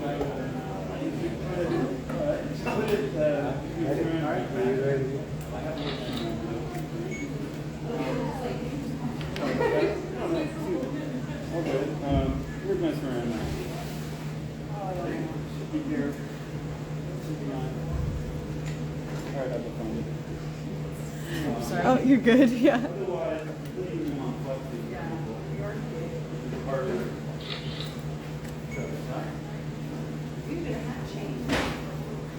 Yeah, they requested. Somebody requested. We saw the hat, it was good.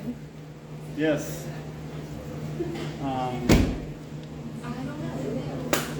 Here's the saran wrap.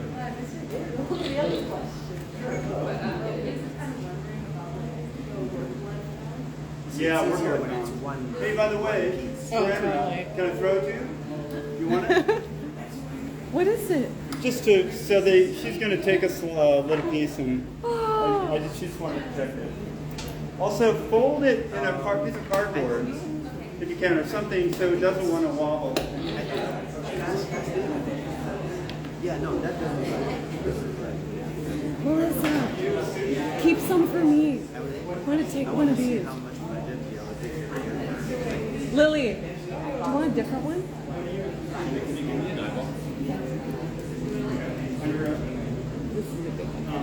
I wish there was.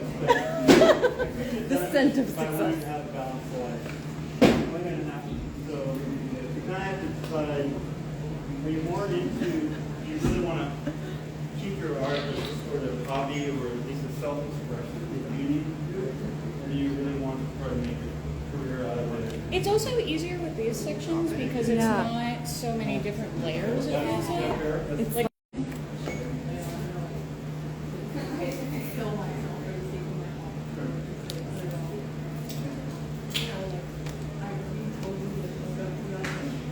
Hey, you want me to take that later? What was that? Oh yeah, good idea. Take her away.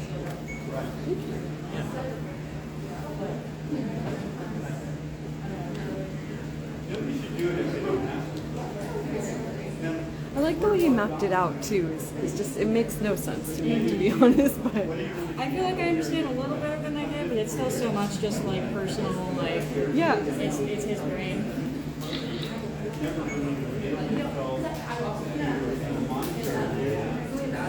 where did you say you came from before? Maryland. Maryland. Yeah, I was in Baltimore. Awesome. How do you like Baltimore? Baltimore's cool. Some of my favorite bands are from Baltimore. It's got a great music scene, and I would have stayed there probably forever. Yes. Have you ever seen Ed Trader's Music Beat? Sorry? Ed Trader's Music Beat?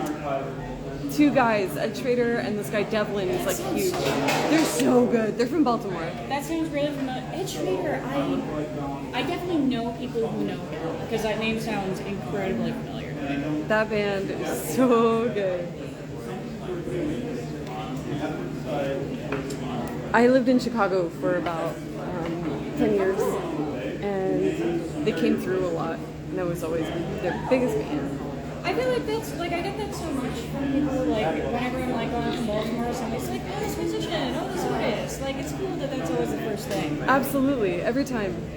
There's something in the water over there. Every time I meet a new band from Baltimore, I'm just so impressed. It's cool. I think because there's not a lot to do besides just make art and support your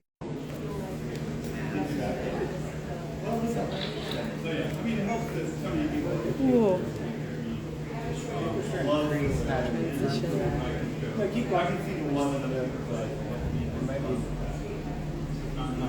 Well, let's cut this and then tell me how to position it. Like crease in the clay? No, like this is.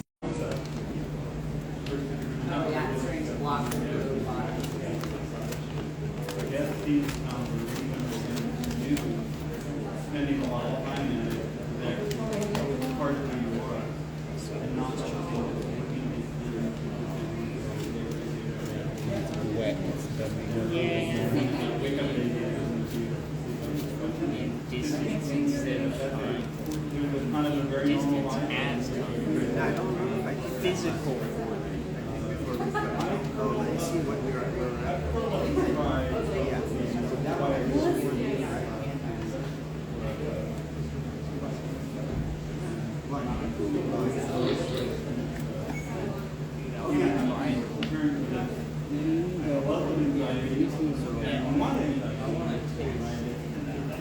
I don't even know what I'm looking at. This is great.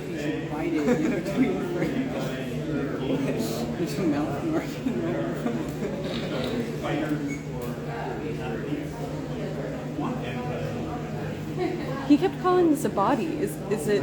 This is about to switch into the head twisting. Oh.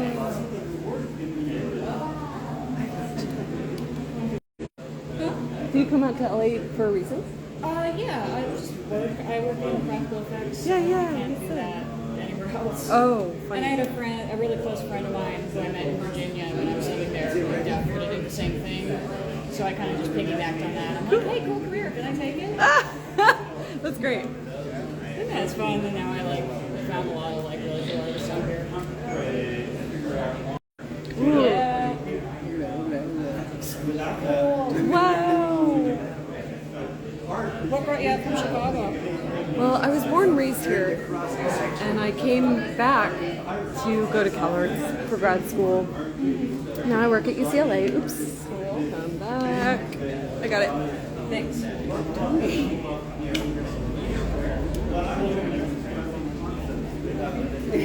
to grab that layer? Oh, yes, please. You're so much more aware of when we're filming up than I am. No worries. All right. Hi, chat. If you have any questions for him, just put them in the question machine.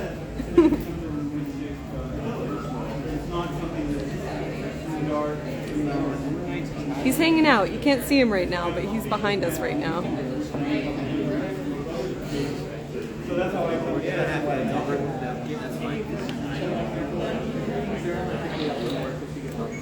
We'll remove the hat.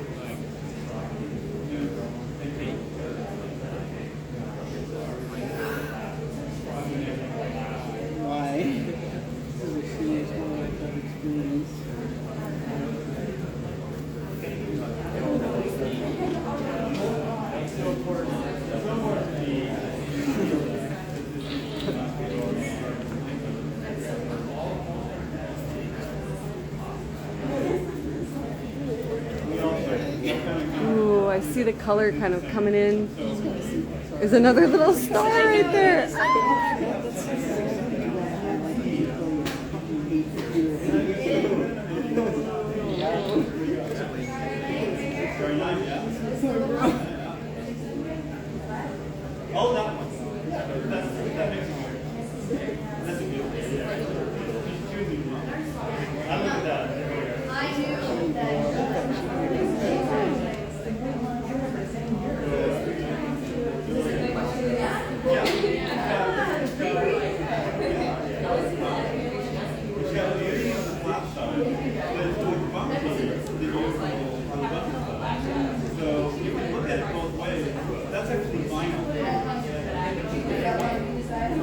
Oh, thank you.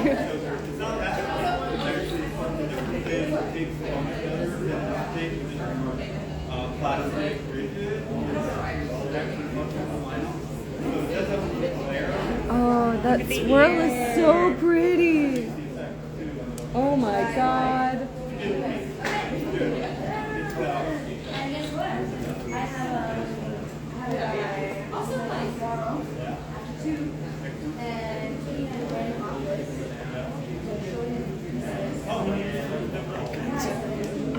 Come here.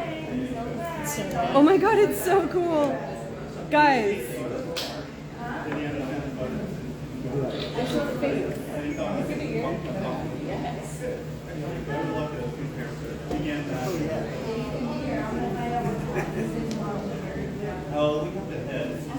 So cool.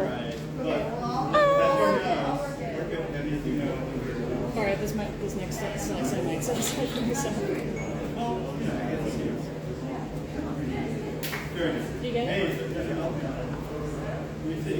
Yeah. So she just sunset. You know, if you want to go over and do this, you can take a Chris. Arrange the eyeballs and the ears, put it down, and then watch what I'm doing. They're really good. I can't believe this head is turning. Explain.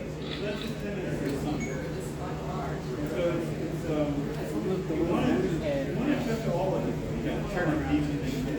Walking naturally, really like literally pressing every square meter I can. I want to get that now. It's okay.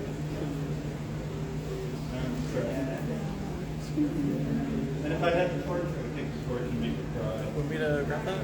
I think we have some more room. Just a little bit more. Sorry, I'm not doing my job. I'm too excited. Ooh, it's getting flaky. Ooh, many pieces. Or the big lighter. Okay. Yeah, it's interesting. It's really good signals too. So. Yeah. So if you want to Take over for a second. Maybe remove your fingers from the Sorry. No problem. Perfect. Oh my god, it's a nose!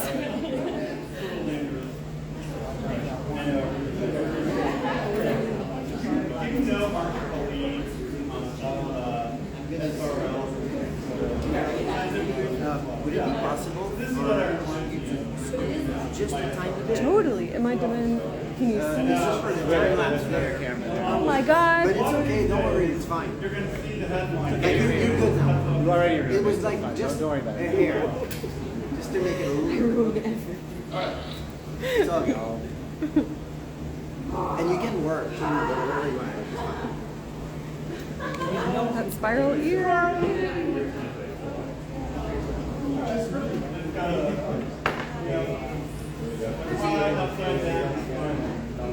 Might be time for a new sheet. Yeah. Thank you. Yes.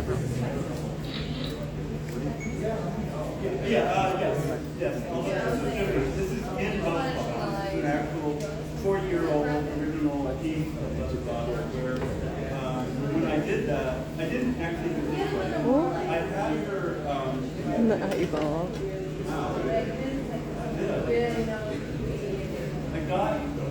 I think it was. And I was. You doing okay? And so I was animating my frame like there. Stop sweating so much. Good. A little bit. Play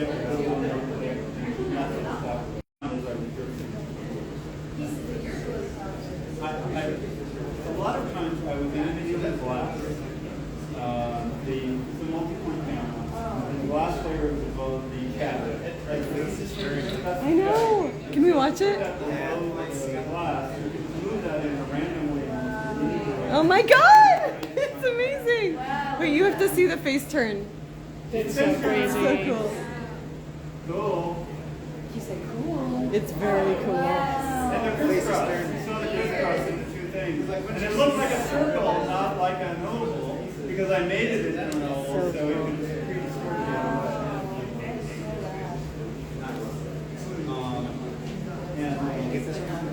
and I put a light bulb underneath. I got entranced by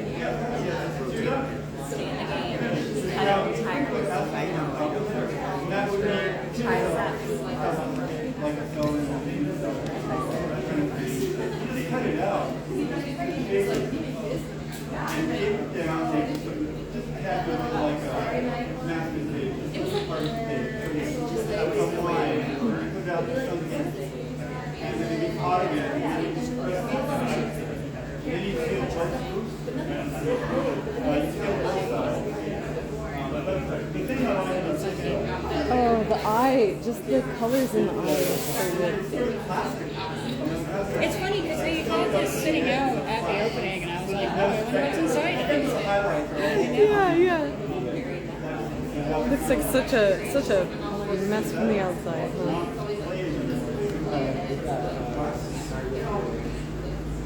And they're both very different. This is about 5% dimmer, and this is about 5% lighter. This movie is green, if you keep it out. There are ways to clean orange that go home with t-shirts and sheets. Any kind of pie. I also used to be a chef, so. Really? Oh my god. At the knife skills. Seriously. Next thing you know, you'll be all. It's a little dull to do that. Oh, you just got that one? I'm sorry. But these, which are behind, so these two on the right are behind cut. The one on the left isn't, and you can see it's a bit brighter than the cut. So I really am curious now what the machine looks like that you got. Like the guillotine? Yeah, it just like a video. Because I was picturing, like, if you're getting slices of clay, like lay it in a cradle and like wire cut it. So I was picturing something like that. But I'd be really curious to see it. Now, if I had time, it's funny because I could picture it going something like, you know, like a chop saw, where you have to kind of move it up to the blade. Yeah, and I wonder if it's something like you made or like found somewhere for some other piece. Yeah.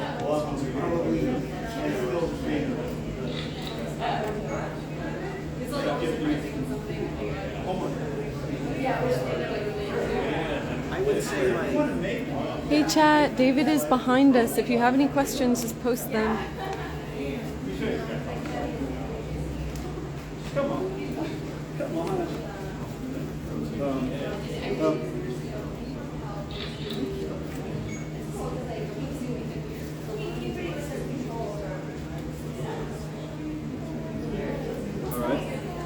Chat, we're able to see a playback and it looks so good. All right, take all. Let's move over. Move that as I love just the individual ears. Oh yeah, I know. Oh my god. It's so cute.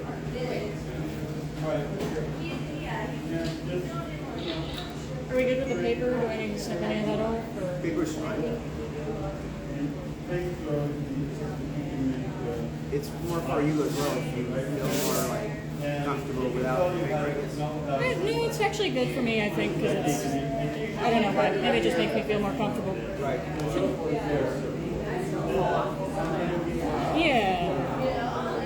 The illusion of security.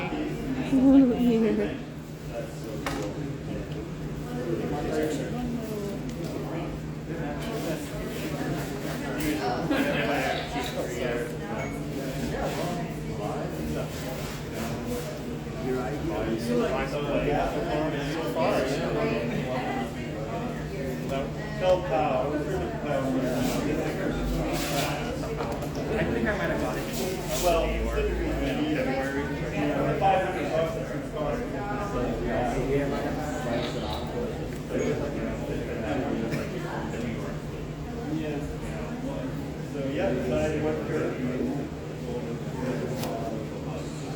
Yeah, it's a mystery. Is that going to happen? Kiani. Look how cool. We're cutting it up. Is this about the same position? I kind of jerked it to the side where I was writing. Okay, cool.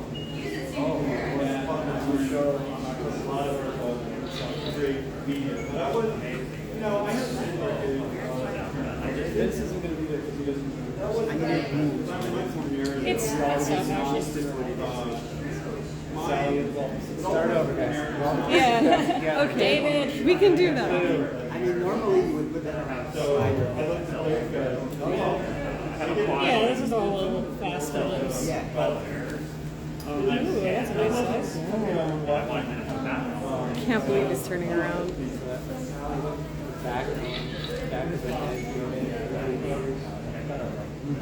Oh yeah, let's take it. I'm going to go ahead and turn. Okay, live streaming. You still out there? It's David here. Knock knock. Should I turn this to see the? No, I'm going to turn it to see the. Yeah.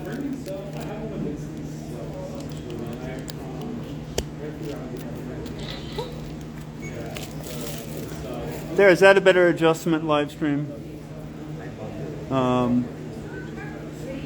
Yeah. Nam, If anyone has a question, go ahead. Nambo Paints, AR Mohammed, hello, Yamit Jamil, and I'll wave. Hey man, hey man, hey man. Wave, wave. Thanks for joining. I'm going to show you, I'm going to turn you toward the amazing live stream now. I'm sorry, the animation that's running in real time, so you can see it.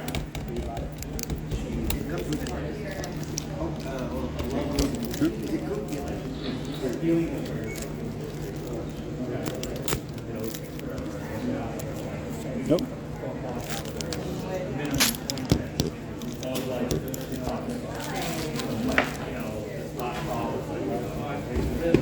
Okay, live streamers, if you waited this long, now you can see the way the animation is coming out, because there'll be replay going.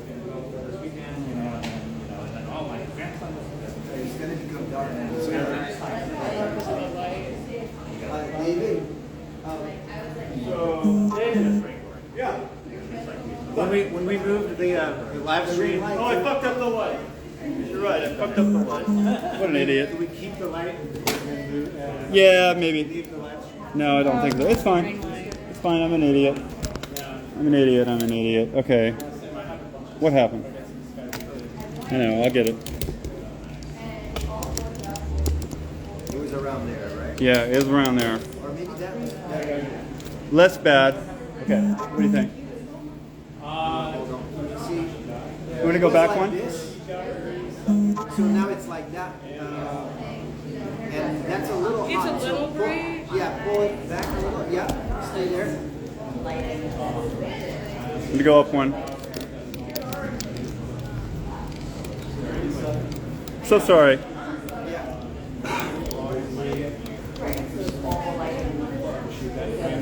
Okay. I'm going to show the frame again. Now, Yeah. I got it.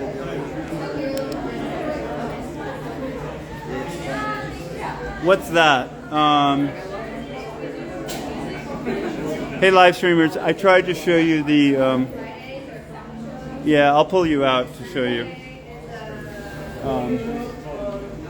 Did I get you back on track? This one. This one's okay? Here, I can take it away. Yeah. That.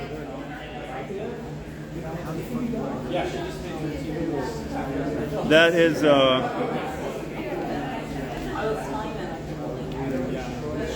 Okay, so that's good. So I take it.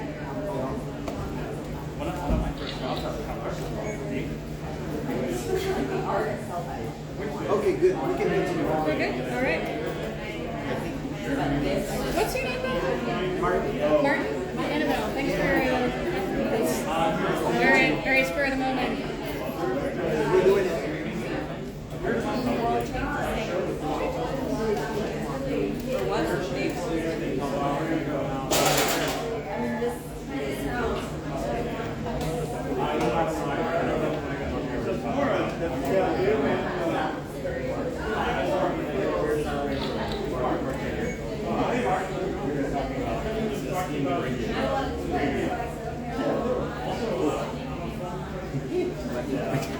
Cameras still like that. I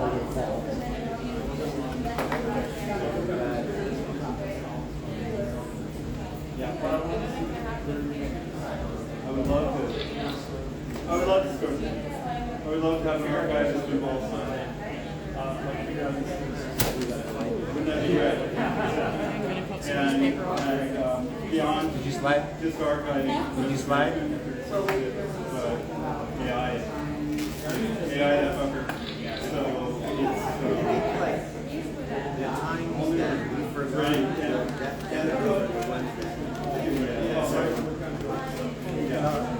Later to find out if there's a bad. And then what Portland's in. Yeah. Portland is good.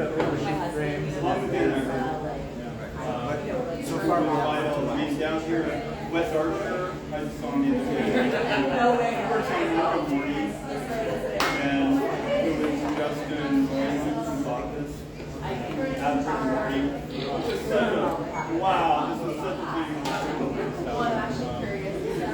Yeah, Wes was the first guy to draw and then Peter Chung, this is my crew. And then Gregor Cavano is less known. He's great at motion control, he builds boards, and he does render farm or something. Put together render farms. And still has a one-man shop up top in the camera right now. It's really nice to see him.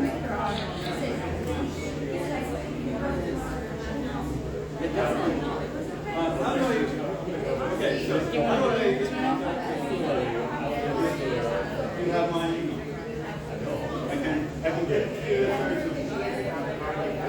I don't. Yeah. Yeah, they're amazing. I wish I took mine. Ready?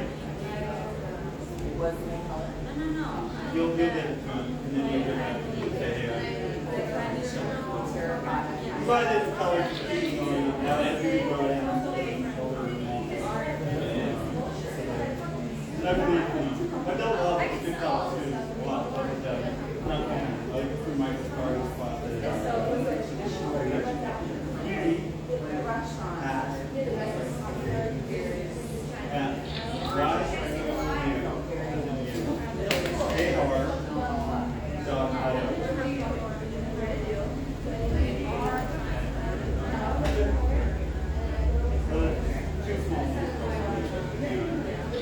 And I'll give you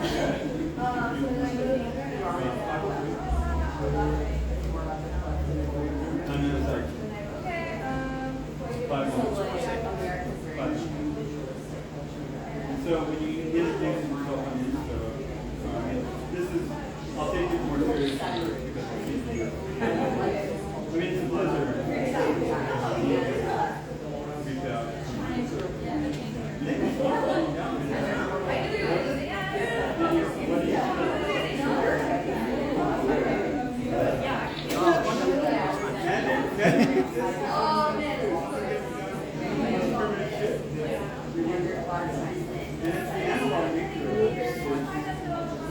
Like I really, I think we're going to be composers of all things like that. Wait, you are a composer of all things. So I'll just move in the front. I think as he was leaning forward, I was moving it and you hit it. I'll take this. Okay. Am I good?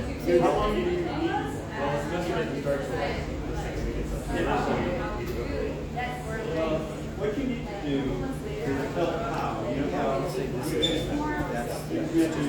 Call her up and say. Yeah, I don't think you're missing anything. I think you just got an extra one. It was pre the pool. Trying to figure out, how much there is. Fortunately, it's really really a lot. But you all do not have How far are you sliding it? Like an eighth of an inch each time. It's gotten, like some of them are thicker, some of them are thinner. Right. Do you want to if you slice and then I slide?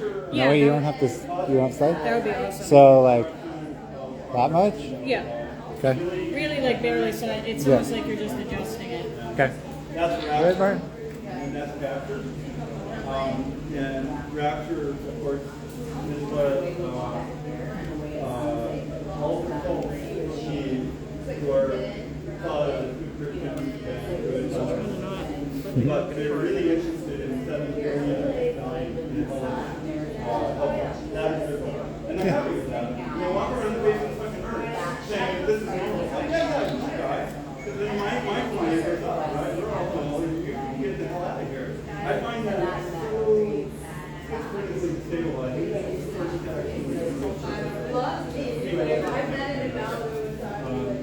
Get how if you want to say bye or email her and say, hey, I will be back every night whenever it's all right. Great. And I'll get it back to you once the phone is busy.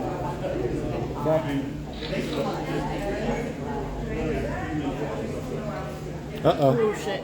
I'm sorry.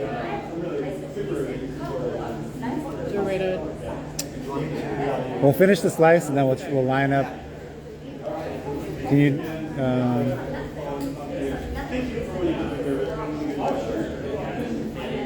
you line up, or can you show us the last frame? Wait, that's not right. Okay, yeah, like that. That's not bad. But is that live or no? That's right. Okay, so go back one.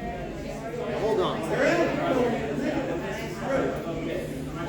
Or zap that and then we need to move it. Is it live? Can you put your hand in front? Yeah, it is. So we need to go forward more? Did it go live like that? Like that? Yeah. Oh, Yeah. yeah, it's an explosion. So bring it forward more? Yeah, it looks like a little bit. I think it needs to be like this. How about now? Okay, yeah. Perfect. Okay, so blast it. Yeah, I'm taking it. Okay. Cool. Yeah, and if you could just keep your hands on the Yeah. curve so it's not sliding.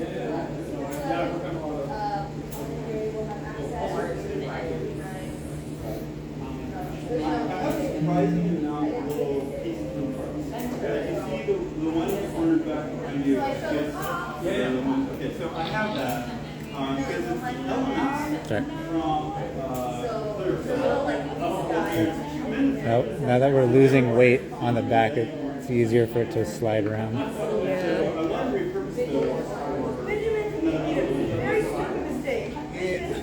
Okay.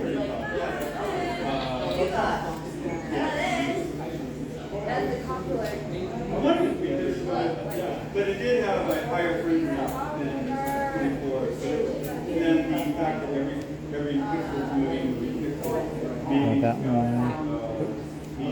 now that AI exists, Oops.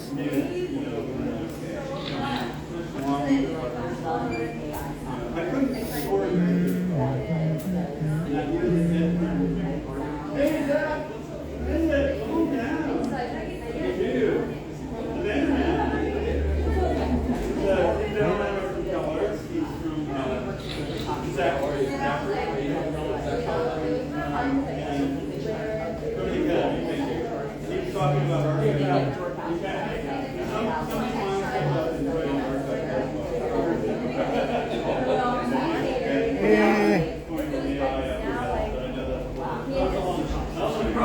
Grab that stuff. Sure.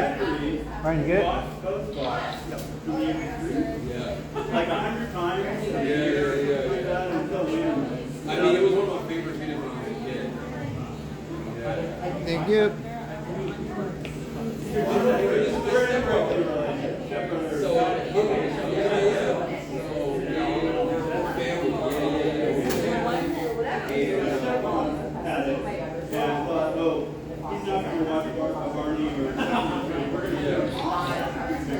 I like the teacher's assistants, man.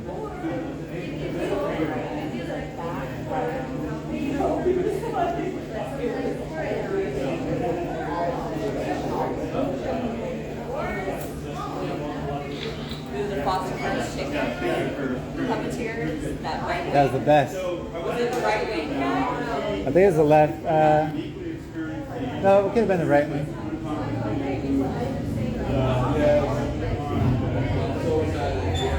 Here we are. Third time. We just broke out. We're just gonna try to turn on the full slice. Yeah.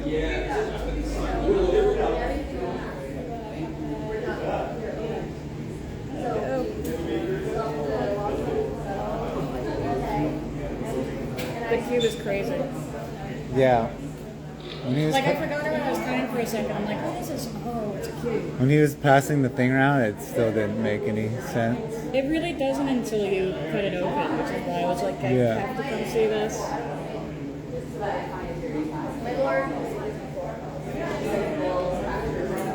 Uh-oh. There's a little extra.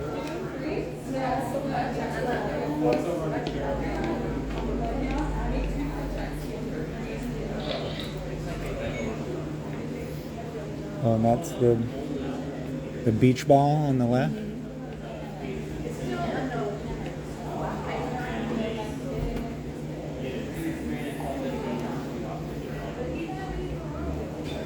Yeah.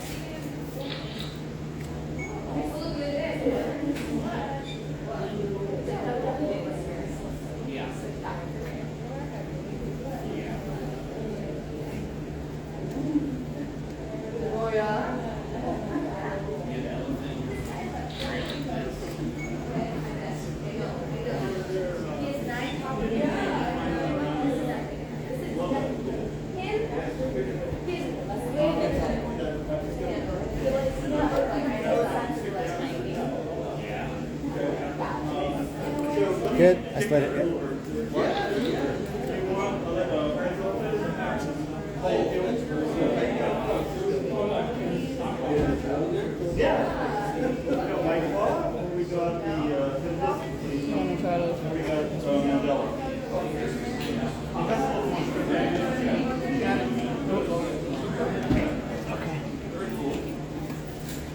We still need to slide.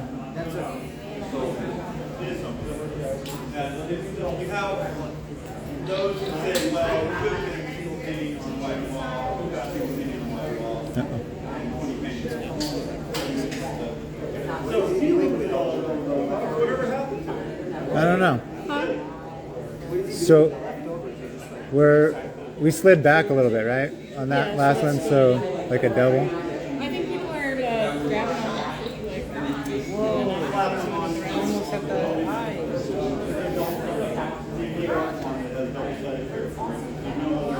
There's more pieces.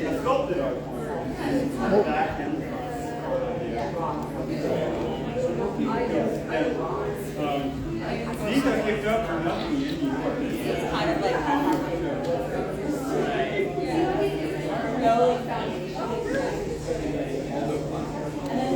I'll tell you. Oh, you hear me?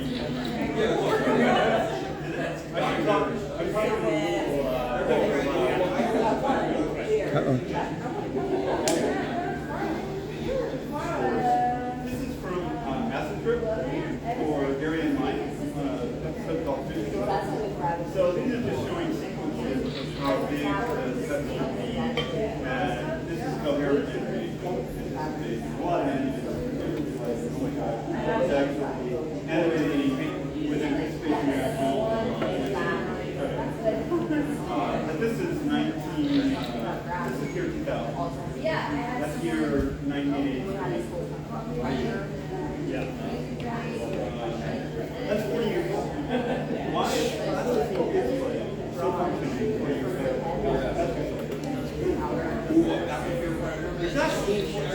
That's crazy. It's there, right? Yeah, it's the same part.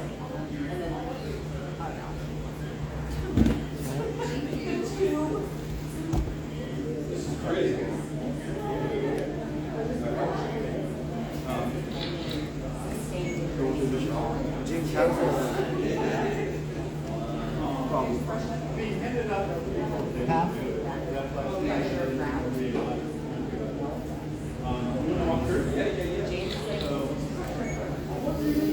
Good. So if you were trying to like literally take the voice from every point of your head and go if you watch this, that you'll see the animation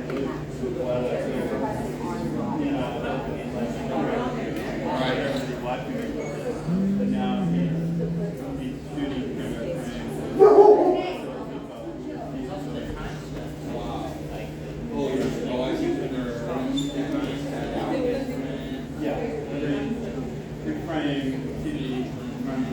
What did you get? Sorry. Perfect.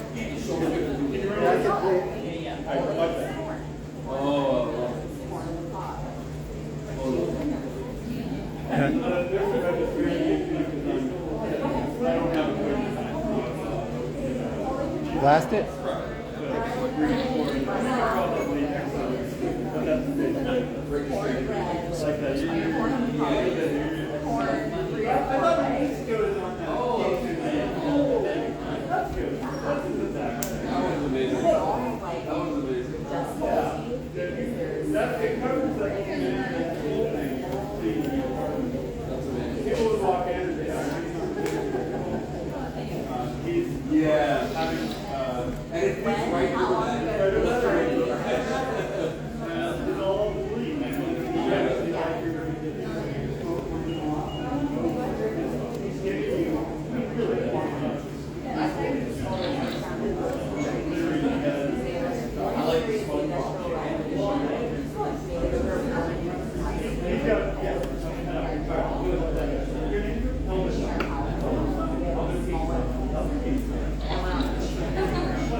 That one's gonna get tricky.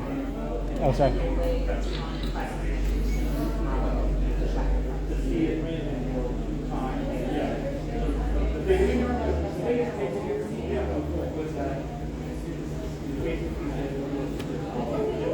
Alright, so I'm gonna normal.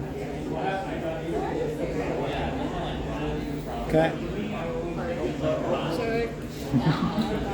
We're almost there. I know, that's why I'm like, okay, let's go.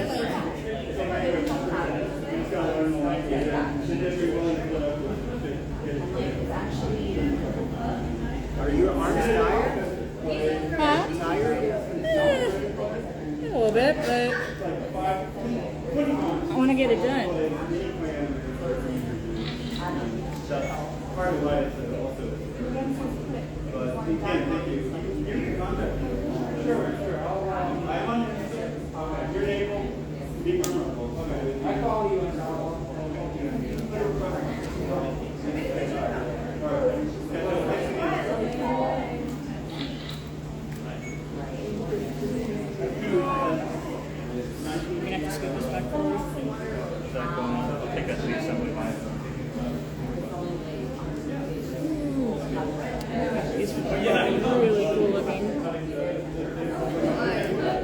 Well, I feel like we're getting. Well, hold on. I think we're getting further back. Yeah, because I accidentally pushed Do a them back. playback. I think we're behind the plane. Yeah, we need to move forward. This, yeah. How's that? So What's the last one? that's the last one. No, wait. That is the last one. That. So then go forward. Delete. Do you want to delete that one? Is that live? No.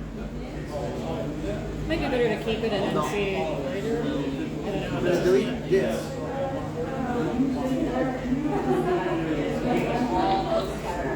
Oh, fuck.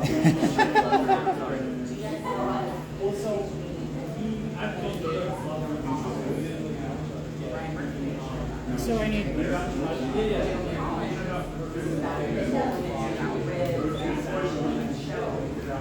Why is this one not deleted? That one? Is this live? Oh yeah. You know Dragon Friend? Not really, no. This is not my thing. Well, hold on. Okay, so Martin, let's just look at that. I just don't know where. Oh. Oh, wait. What I was seeing was your hand. Yeah. So, because it was live. Oh, I'm So sorry. We're good. We're good? Yeah, it looks pretty close to me. Right. Okay. Okay, so are you ready to take this one? Yes. Well, yeah. I still think we might be too far back, but what if you play it? What does it look like? Yeah, it's fine. Yeah, that's fine, right? It looks okay to me. Yeah. We can continue. All right. Oh, yeah. I'll go ahead. You can I guess that's why he makes the marker when he slides it. Yeah. We're speeding up the process. Yeah, I'm sure David will put it on the all right. Thank you. Actually, where is there a Sharpie over there? Maybe I'll keep track. Yep.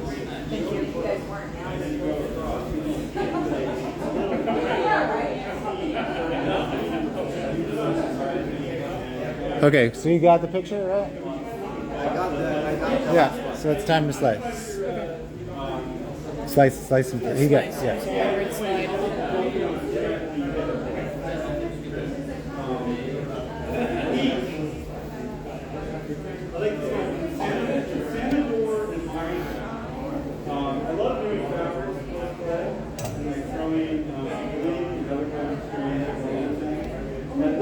Okay.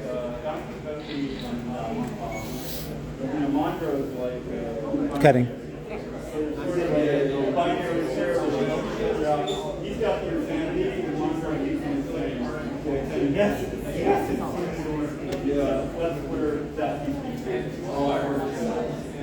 Satellite coverage, here you are. Satellite coverage. So in 1982, I was already predicting Elon Musk. Martin? Yep, good.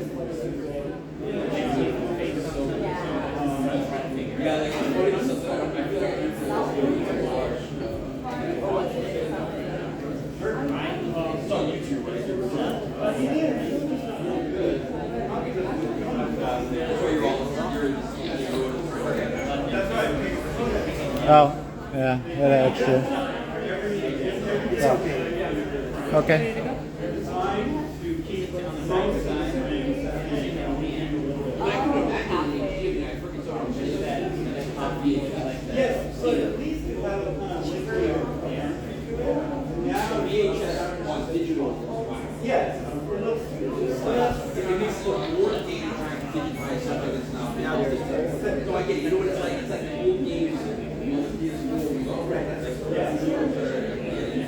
Oh shit! Sorry. It's okay. Keep cutting.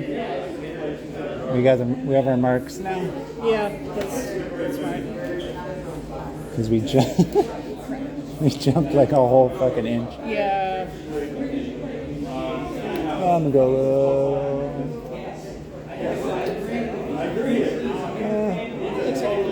All right, Martin.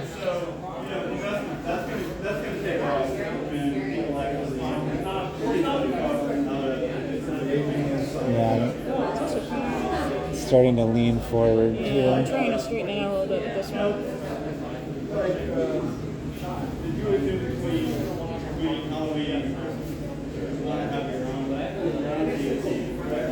All right.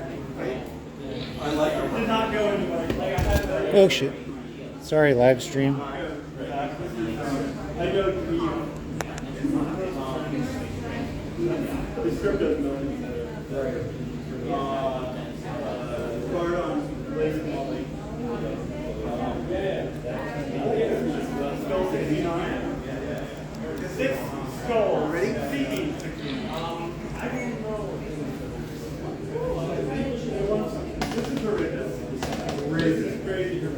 Yeah, sorry. Sorry.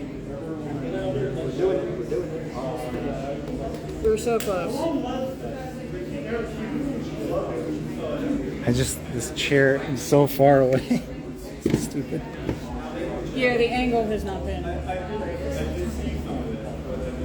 Hold on.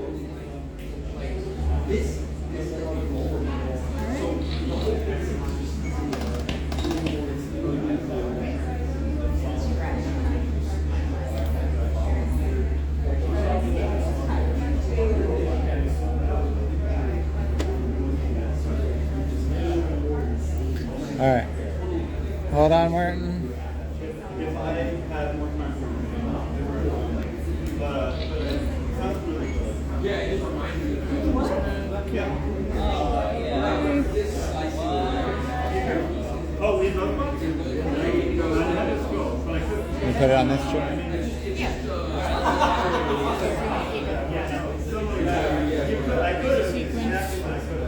I just don't like overlap.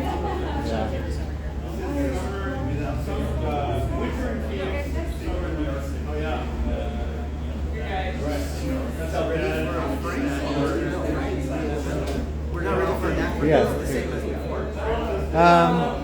It's the same? You got this one? Yeah, I got that one. Okay.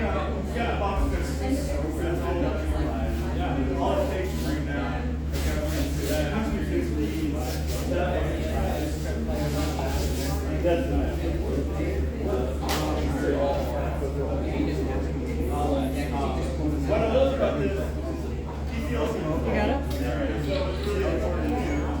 Good.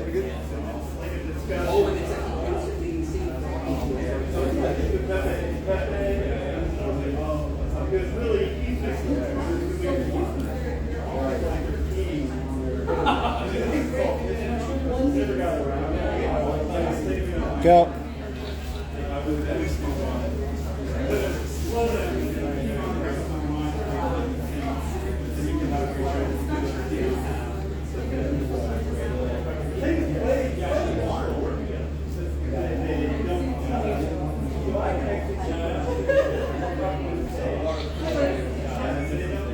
Okay. Good.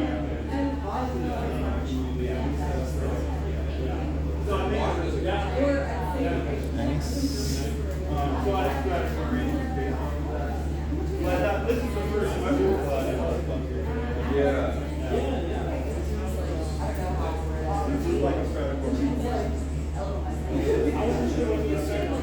Hold on. Okay.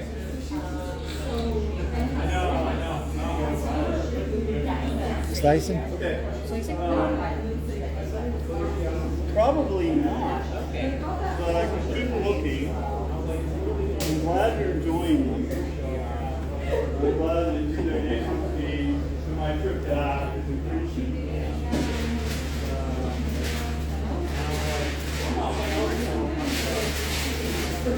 Okay. Oh, sorry. Hold on, I think it's fine.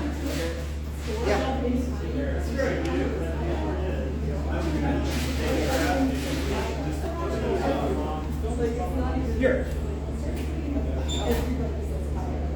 The camera probably gets the picture before the sound. Or, no, I guess it's the same.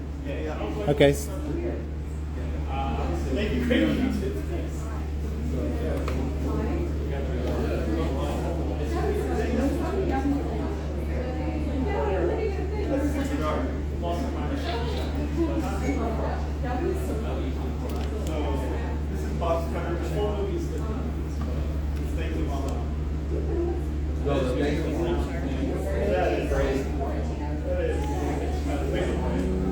these are Hold on. Okay.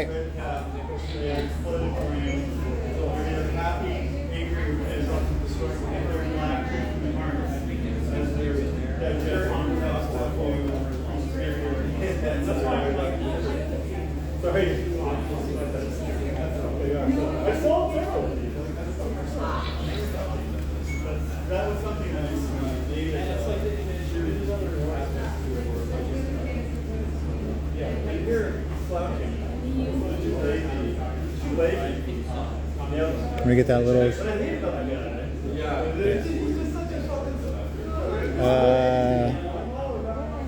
Okay. Yeah, that's falling. Oh. This is what my company's gonna have. That's a white power. Go for it.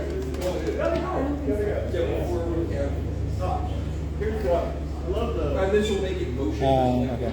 I have a question for David. Maybe we should put a piece here so that when we get to the end, it's gonna fall, right? Hey, David. We have tape. Do you want to just use tape? Well, we're gonna keep sliding. Well, as we get to the end, should we put a chunk or something so that we don't fall off? Yeah, that's something if you feel like it helps it.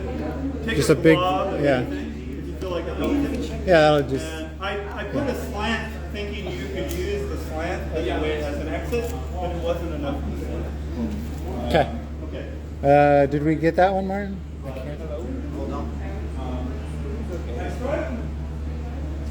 Yeah. Okay. Okay. So a slice.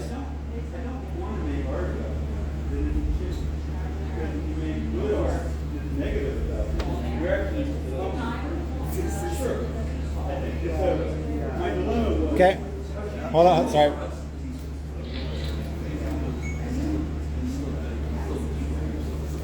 We're gonna be nice to Annabelle because she's got the knife.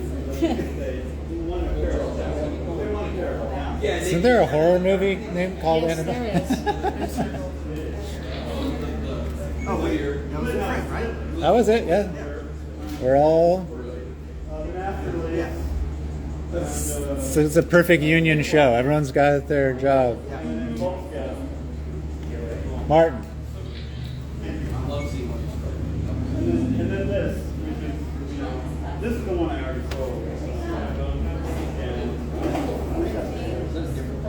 Okay, so Hold on. Okay.